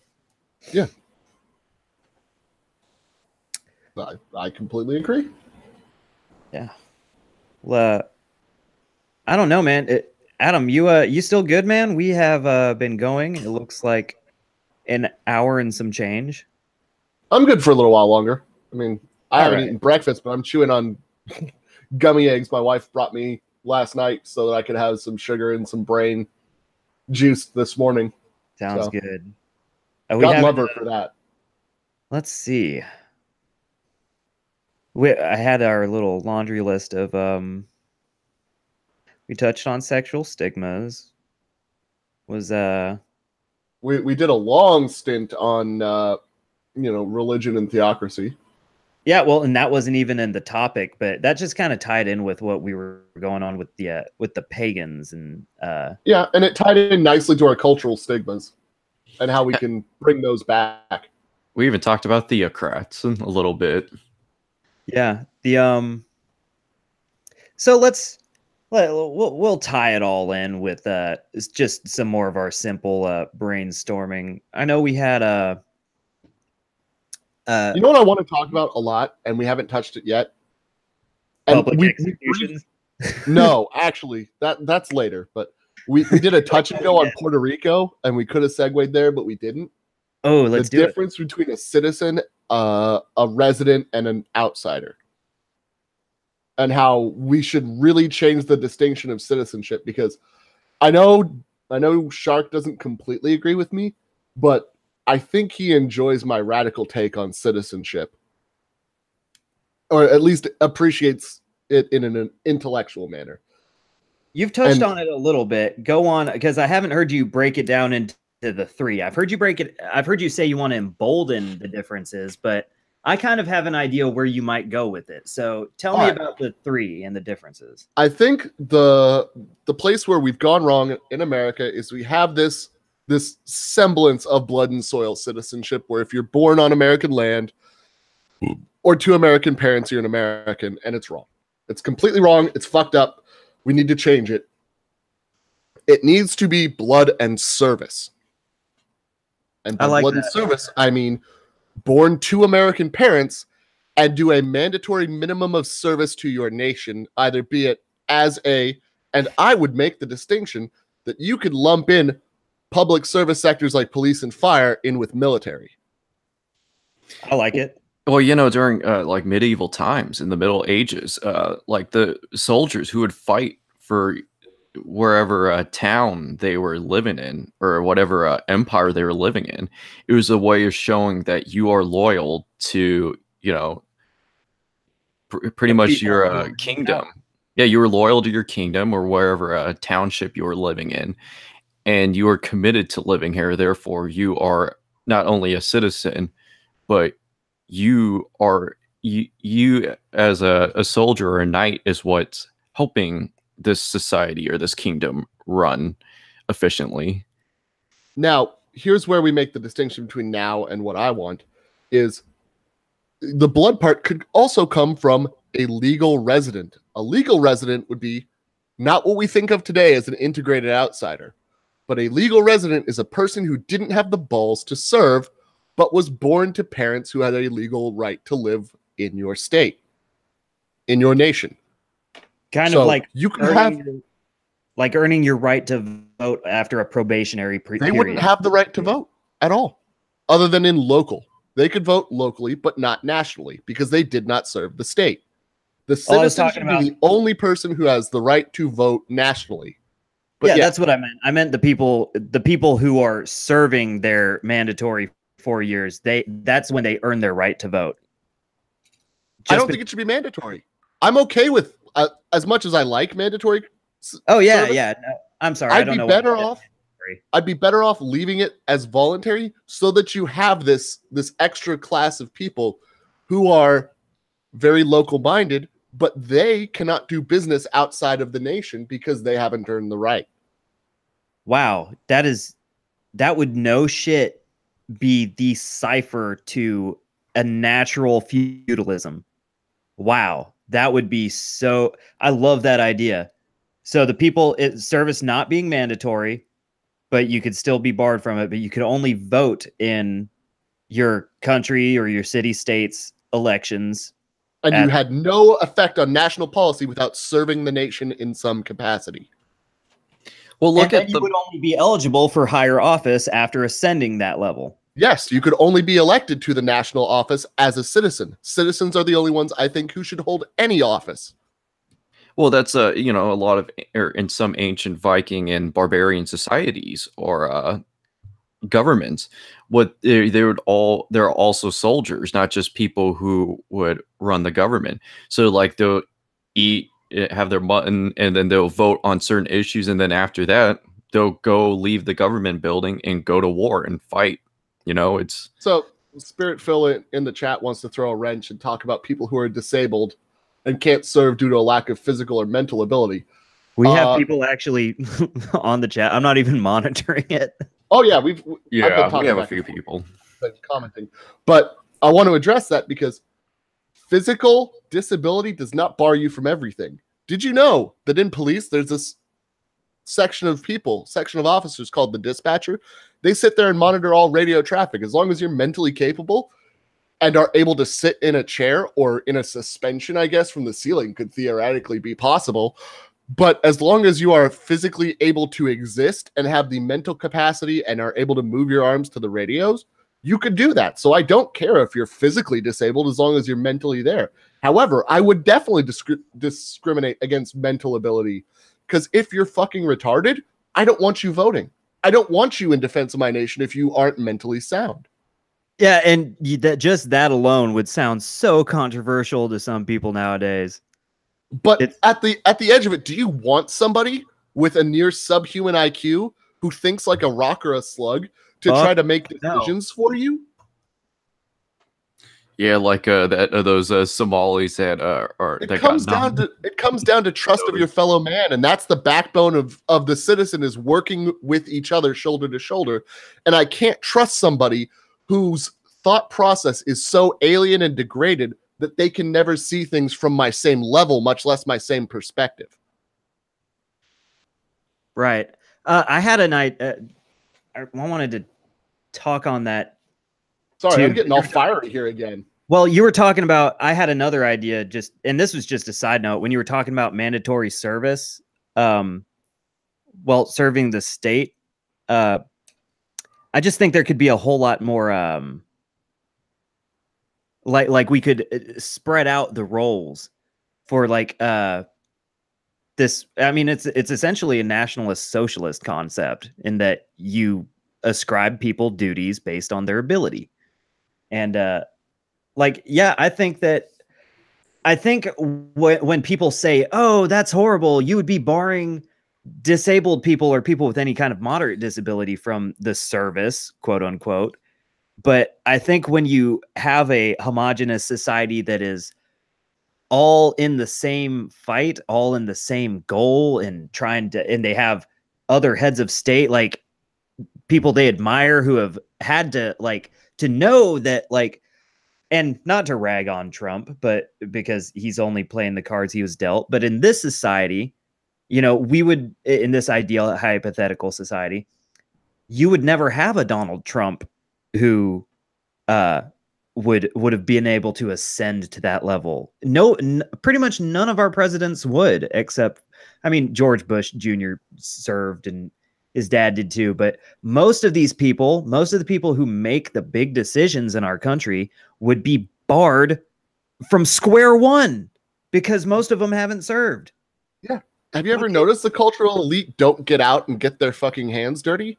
You get these people who are unafraid of sacrificing of themselves for their people to be the decisions that choose who sacrifices themselves for these people. And it's not God for fucking bid. That set makes sense.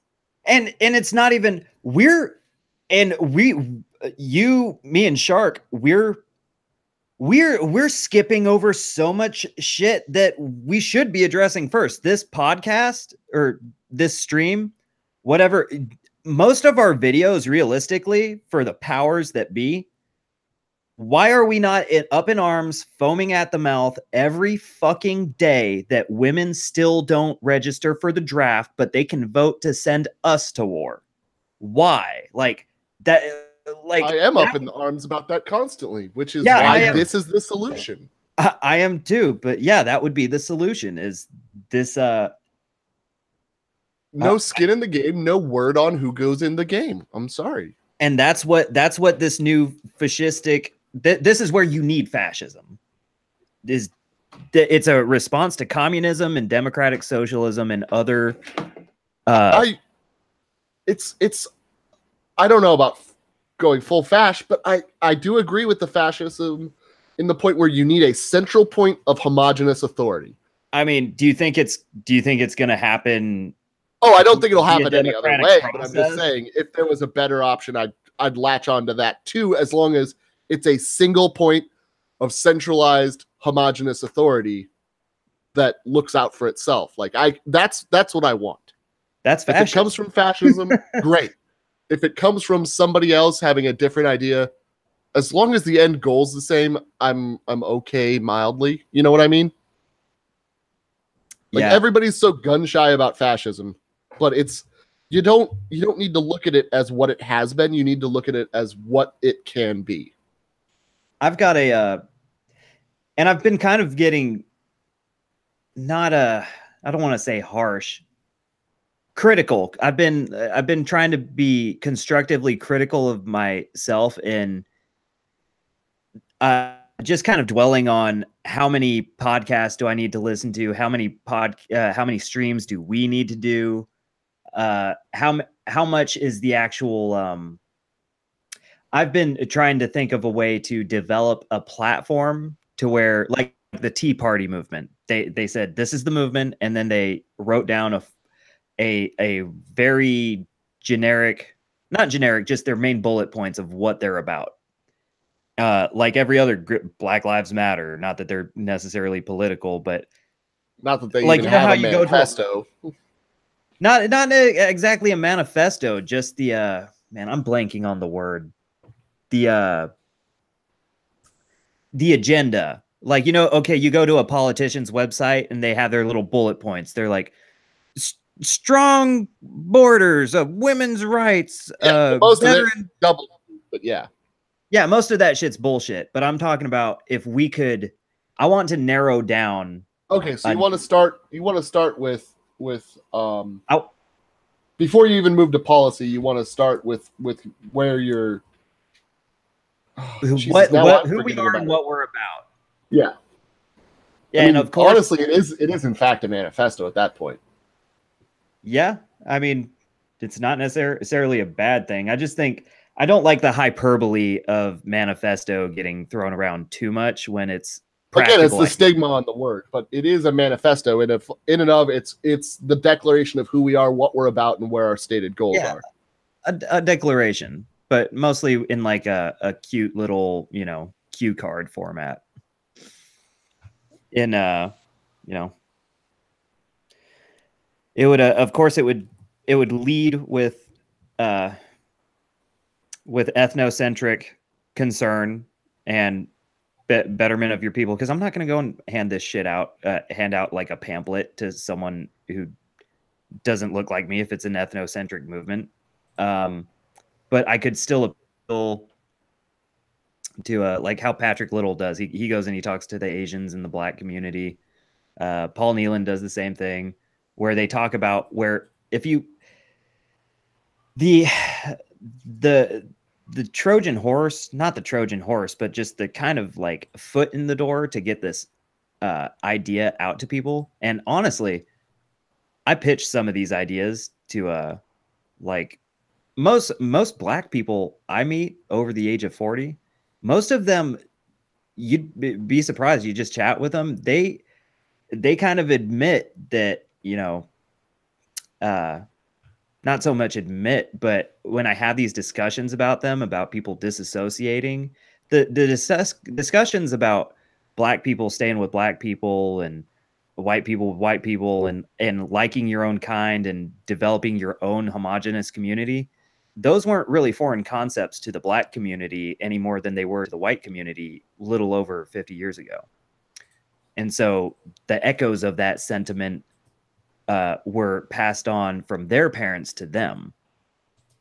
So, but essentially what the new kind of forefront of the message should be is when you have strong and healthy white communities, everybody else is going to be better off to foster their own communities. Because that's just the fact of the matter. No one ever tells you like, I'm not sure if I want to move into that predominantly white neighborhood. Like you never hear that.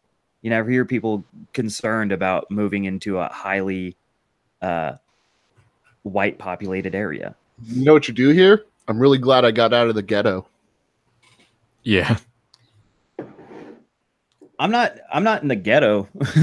No. But I'm saying from other minorities and stuff, you never hear I'm scared to move into the white neighborhood. You hear I'm glad I got out of the ghetto. Yeah, and they never say they never say like, oh yeah, I moved into a white neighborhood. Like, oh man, like you never hear like there's too many white people here unless it's some shit lib on a campus that was built by white people. Yeah, but, if it's not a talking point, it's never brought up.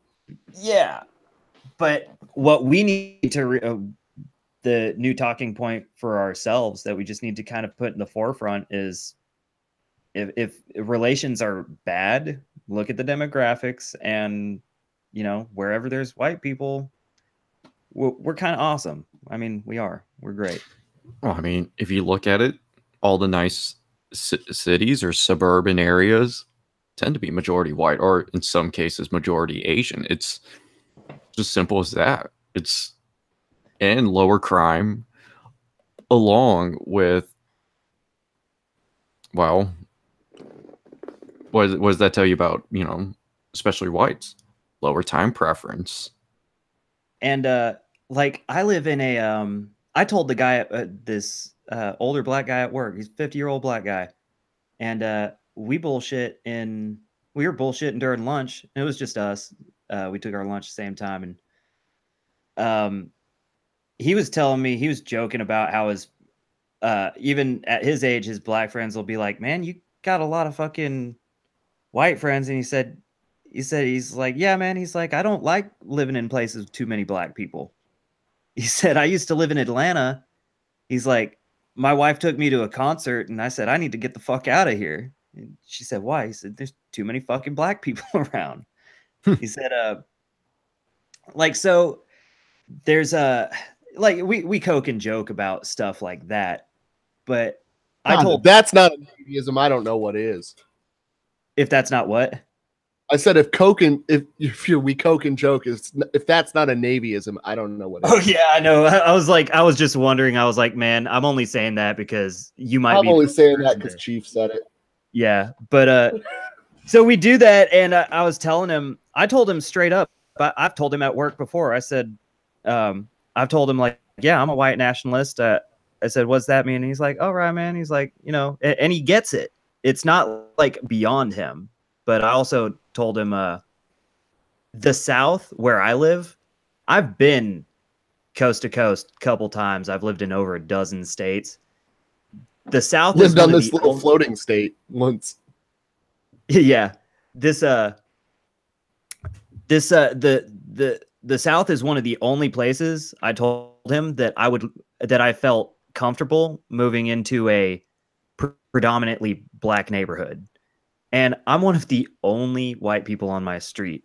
But you know what? 2 doors down from me is a black sheriff. So there is no bullshit going on in my neighborhood. It's a kind of gentrification. But here's the thing: is I have the oldest house on my street.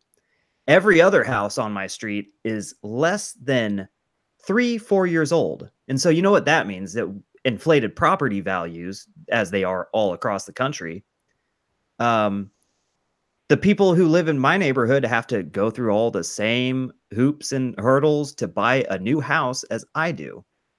And but I can guarantee we all know who probably developed this street. We probably know who invested and said, "Hey, let's build some moderately priced homes, but not too moderately priced." Because like the houses they built, I also have like the smallest house on my street.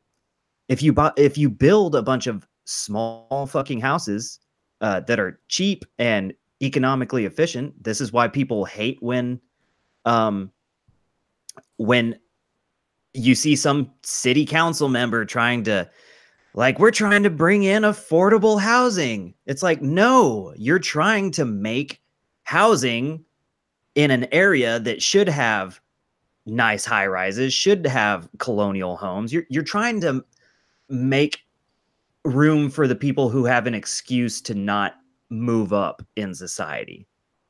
You're go on. Oh, I was just going to say, Base Atlanta from Exodus Americanus lives in that gentrified part of Atlanta where it's mostly like white shit libs, but it's very hipster, but it's like a nice area and whatnot. It's got good food, but it's funny when as soon as a city council meeting mentions something about building affordable housing there, they like literally like do a 360 on their ideology and they get like brutally honest, like, no, we're not going to have this happen, not in my backyard, and we're going to stop this at all costs. We don't want that in our neighborhoods. And it's just, even the white liberals are like that. They don't want to live in diverse neighborhoods. And they are hypocrites because they won't admit it. They'll just say, oh, it was just because there's better schools for my children when they move into these areas. That's fine. That's what I don't understand is like gentrification is a good thing I'd say the majority of the time it's a good thing. My buddy, I got into an argument with a friend on Facebook and he was a black dude. And so he's normie as it gets. And I posted a meme about Europe, about like, this is France now. And it was like all these refugees roaming around the street. But of course, this is another thing black people have been kind of conditioned in this country. It's like, oh, these people on TV look like me, so I must stick up for them because I'm sure they have all the same values and cultural norms I do, which is bullshit, obviously. But my buddy commented on this video I had this picture I posted from European Vanguard, and he says, "What's wrong with the picture?" And I said, "Those aren't French people." Well, I mean, you're not wrong. Plain and simple. I said, "Those aren't French people." And he said, and I was explaining, I was handing out a couple red pills to him and he was kind of like choking on them, spitting them up. And he said, he's like, well, that sounds like gentrification. Isn't that the same thing? I said, no, gentrification is this, that in America, it's the strangest thing. Gentrification in America is what you call something when predominantly white developers build expensive shit in a neighborhood that doesn't have these nice aesthetics. And so what it does is it ends up forcing out the people who can't afford to live there. And the left has warped this into something that's called a negative connotation, or not something that's called something that is a negative connotation. We put a negative connotation around gentrification because I saw an article 2 years ago and I laughed my ass off. It was a bunch of like black people in this neighborhood, like foaming at the mouth, angry because there was a Trader Joe's being built like in this street. And it wasn't like a high-rise apartment or anything. It was a Trader Joe's. And just that alone was enough to get them to be like, they're like, oh no, we know what the fuck's happening here. Yoga pants are coming. I mean, I have my rails against Trader Joe's. It's just overpriced and fucking basic bitch, white peopleness. But I don't get why they freaked out so much. You don't like it, don't shop there. Well, because they were saying that when the Trader Joe's comes, man, the Starbucks and the high-rise luxury apartments are right around the corner.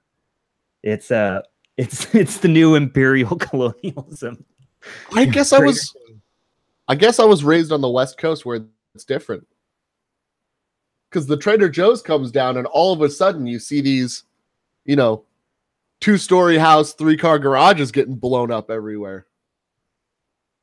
Well, I'd say that both of those things. Well, my point is but yeah, it's still the stuff. It's the gentrified suburbanization is where I come from. Well, get this. Where I lived in like I told you, I was stationed in Norfolk for my entire enlistment. So I hadn't been there in a couple years when I went back to visit some friends. So, and they were telling me like Norfolk is a shithole. That's pretty much common knowledge all through the military. Hampton Roads, awful, awful area. Mostly just because it's almost an argument for what we talk about with private societies anyways, is you want to see what happens when you take people from just all over the US, not even other countries, but just people from all over the US, and just funnel them all into one little town in Virginia. You'll see. Oh man, like especially like the driving culture. You've got people who have literally driven. Like it's just crazy how many different kinds of people are there, and the very worst are the Hawaii drivers that go to Virginia. Oh my god, I can't imagine. Yeah, so you have I was up there, and so the Norfolk, for the most part, I'd say that like it's got a very heavy black population. There's a lot of Dindus and a lot of especially all like the outlying towns. There's a lot of ghetto shit around there. But the downtown Norfolk area that had all the old houses and old money tied up from predominantly black communities, and I wouldn't even say maybe predominantly black, just low income areas where people, because what happens with a lot of places where this stuff happens is a place will start to be on the up and up because people will want to develop and make the neighborhood better. My buddy was telling me, because in the time since I'd been there, like just in the past 2 years, I went there and there were a bunch of fucking microbreweries, and the hipsters start coming in and property values start going back up in bad neighborhoods because people are flipping houses, and a house that was listed for $60K 2 years ago is now on the market for like over 200 grand. And what happens is it raises the value of the neighborhood overall to where people who just inherited houses, or people who were renting a house for cheap from generational families or whatever, it raises the value of their houses so much that they can't even afford the fucking property taxes, and so they get forced out just because they haven't lived a life conducive to be able to afford living in a place like that. And they get bought out, or they sell their house for, they sell their house for the $60K, and then somebody else, flips it for, a good profit. Sounds about right. While we're on the subject of Virginia, you ever drop down to Virginia Beach while you were stationed up there? Oh, all the time. Did you ever go to Abbey Road? What's on Abbey Road? Abbey Road was the restaurant right there on the main fucking boardwalk of Virginia Beach. And they had Military Mondays where for $1.50, they would give you a Cannonball sourdough bowl of lobster bisque. Oh, wow. If you flashed a military ID card. You and one guest could get $1.50 Cannonball bowls. It was amazing. Oh, it sounds great. I really rarely went to the ocean front, mostly because I didn't want to get shot. But I was actually stationed in Norfolk, so it was just easier for me to have a house like right outside the gate. And so it was. I only went to VB if it was like a weekend like bender, and I was gonna stay out there. Yeah, up at like the Hyatt or the fucking Ramada or the Red Lion or something. Yeah, I had a friend who his apartment was like a mile. He had one of those apartments like a mile from the oceanfront. So that was fun for a while, but you know, after you kind of do your thing out there and see what there is to see, it kind of gets played out by the end of an enlistment. Yeah. Concerts and fun were always nice, though. I was up there in Damnick for 6 months, so we spent a bunch of time out there at VB. Yeah, we racked up a $5,000 ticket. Tab or a ticket? Ticket. Damn, that's impressive. Did you know that it's a $50 fine in Virginia Beach to swear in public? Jeez. We got together with a very loud speaker, you know, one of those Bluetooth speakers. Yeah. And we marched down the street singing Tenacious D's Fuck Her Gently. That's like amazing. Right in front of a cop. And as soon as he was writing the ticket, everybody scattered. We saw the number on that bitch. And we were like, nope. Oh, it was the best. But I love fucking with Virginia Beach so much. Oh yeah, man. I had some good shit shows there. That's the first time. Virginia Beach is the first time I had a. You ever had a liquid cocaine shot? The energy drink? No, it's a shot they make in a bar. Oh, it's like Everclear, Goldschlager, and something else. Jesus, no.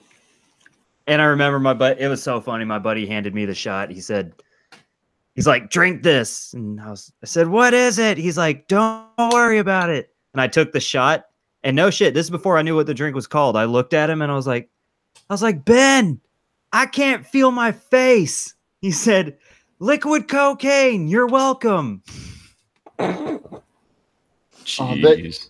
They have a cinnamon-based energy drink that got banned on Great Lakes on both sides, A-School side and boot camp side, called cocaine.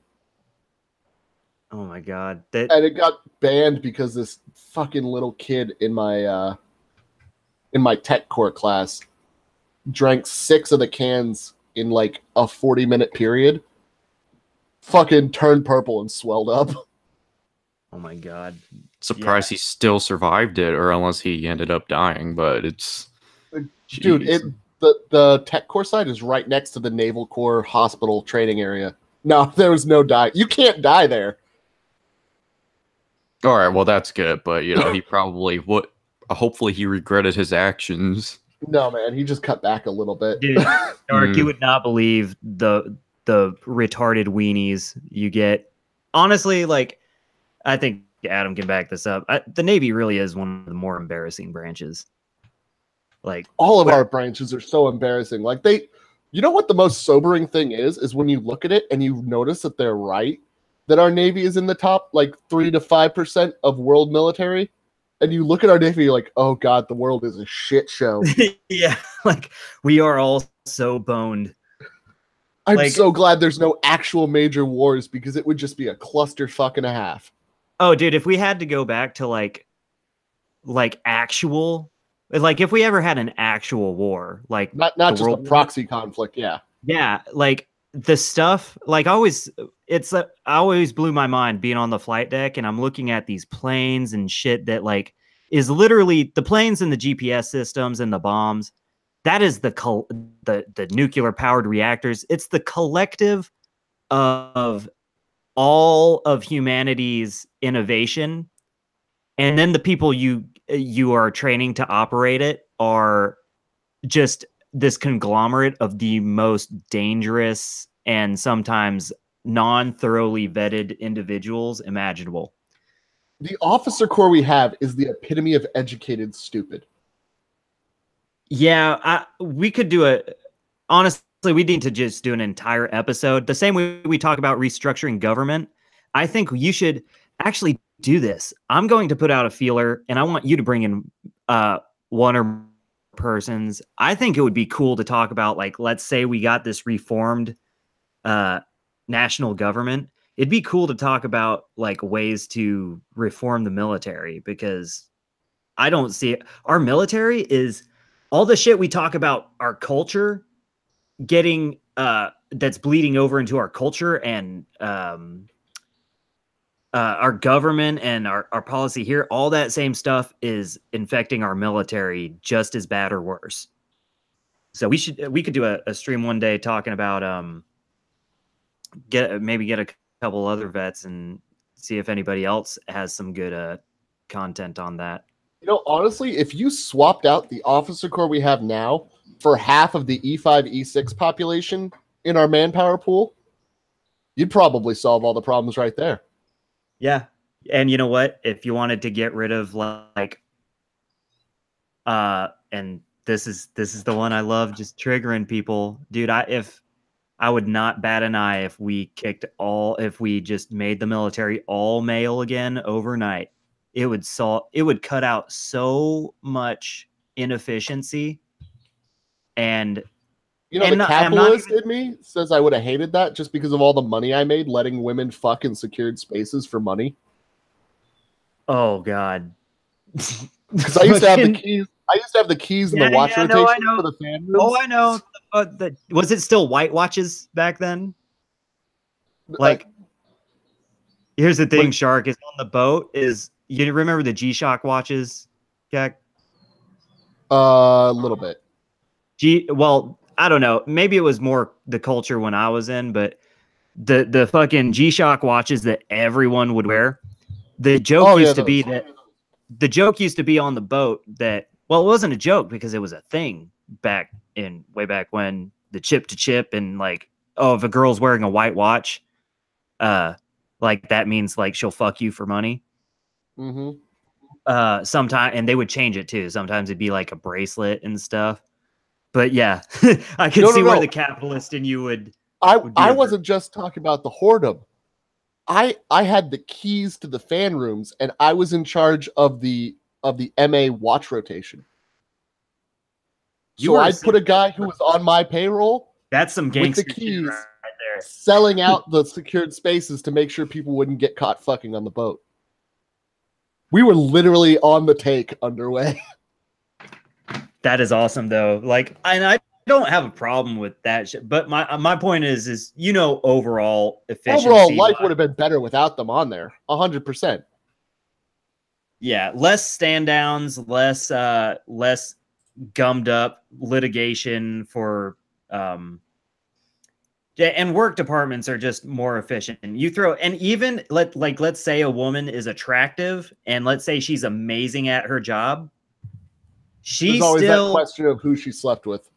No, not even. Well, yes, but even if they are attractive, squared away, and just smart as fuck, the stupid men in your division will find a way to I just say I will be as simple to say that, like, yeah, some men are just too stupid to be able to control themselves moderately. I would also go on the other side.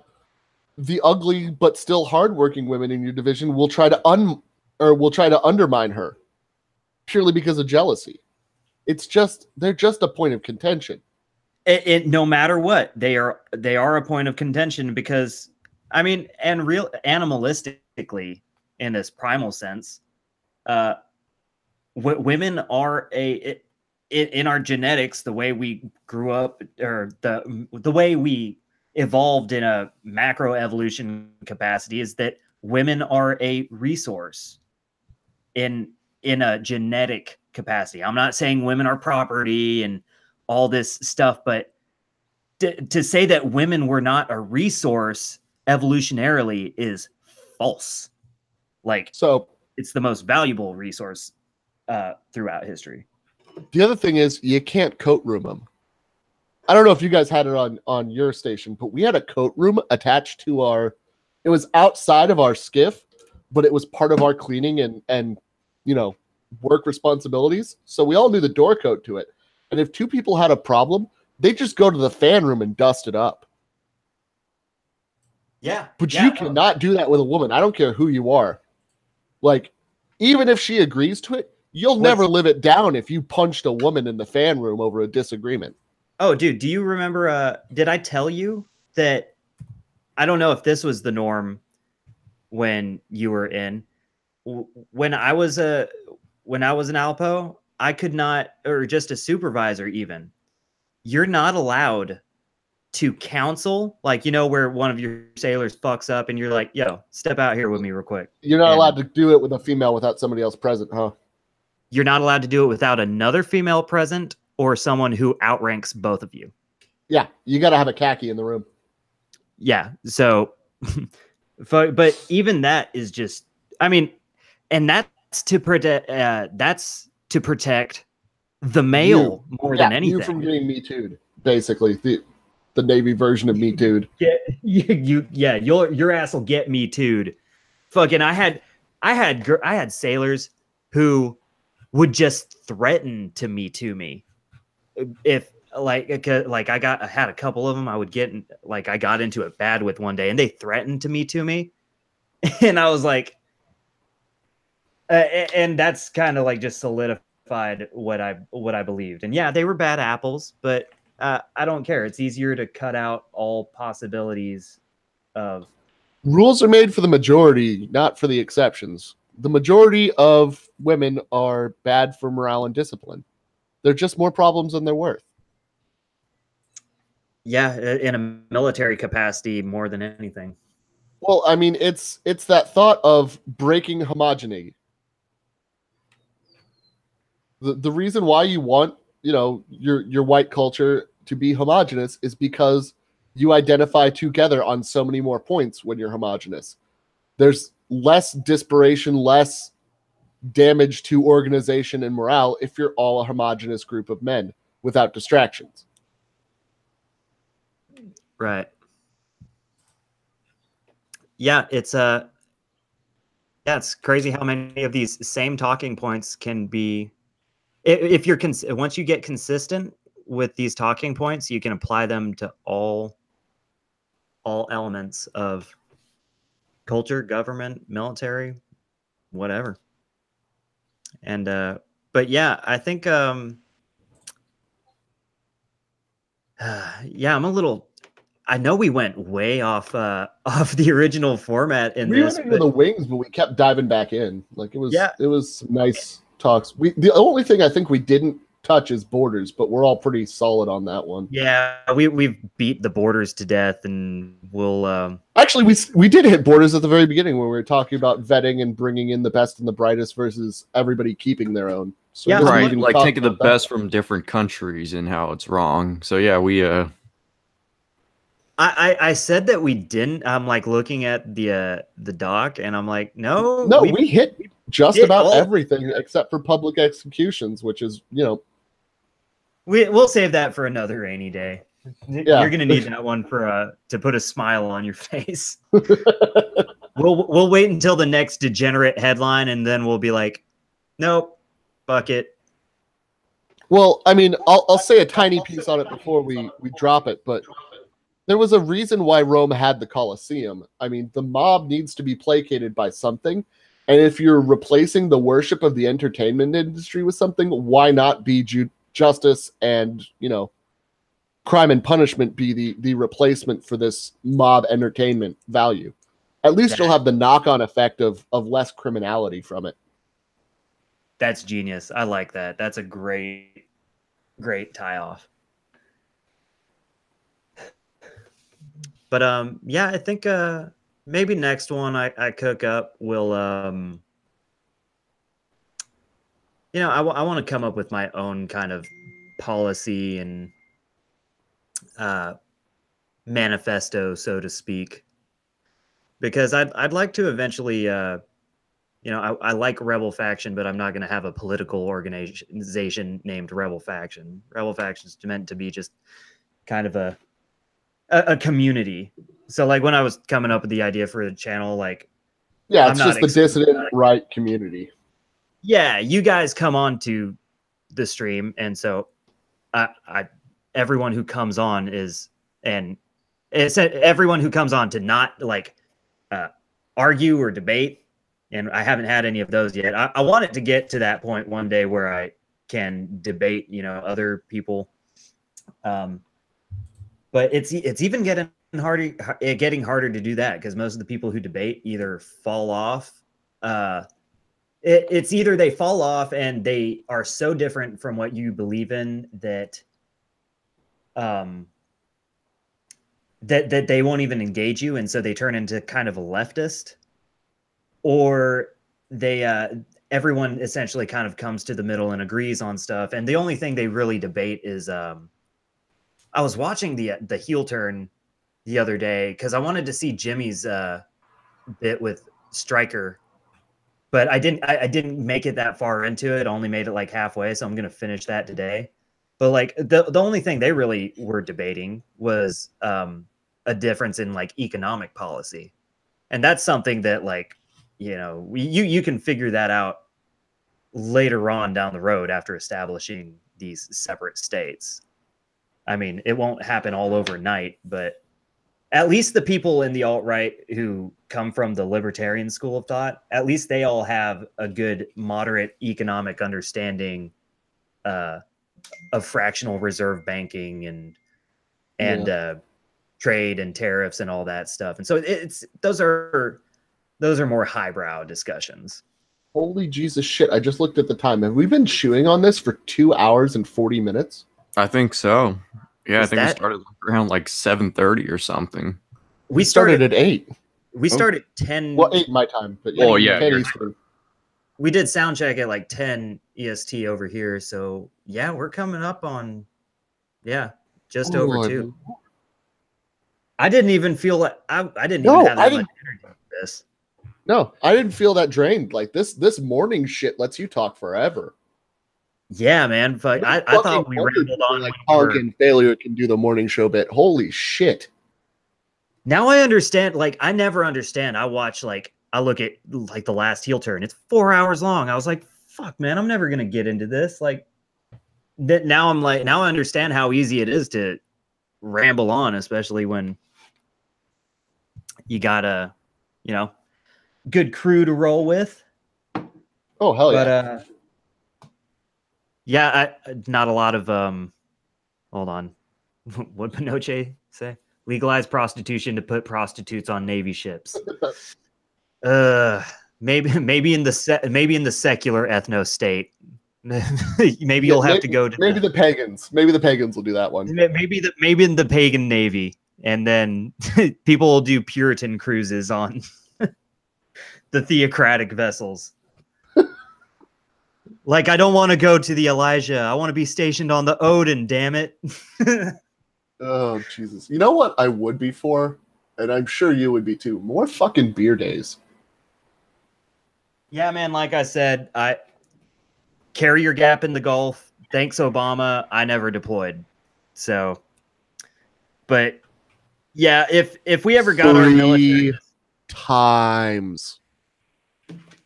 Oh yeah, in I wish 4 years. I spent more time in 5th than I did in home port. Yeah, they've destroyed the Navy's culture altogether. But maybe one day when we don't run up, I would love, honestly, dude, if I wasn't so red-pilled on Israel and Zionism, I would love to have stayed in the Navy, but I can't be about it now. It was easy. It was a fuck lot easier than the civilian world, man, as far as like consistency of a paycheck. But it's not that hard.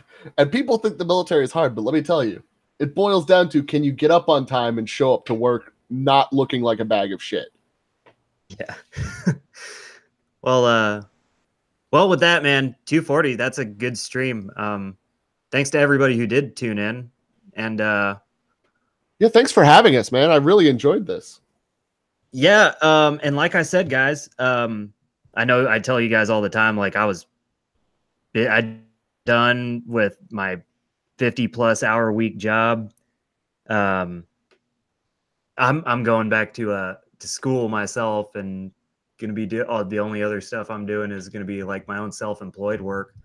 But it frees up so much time. So if you guys are doing your own streams, or you guys want to pull me in on something, give me a shout out, and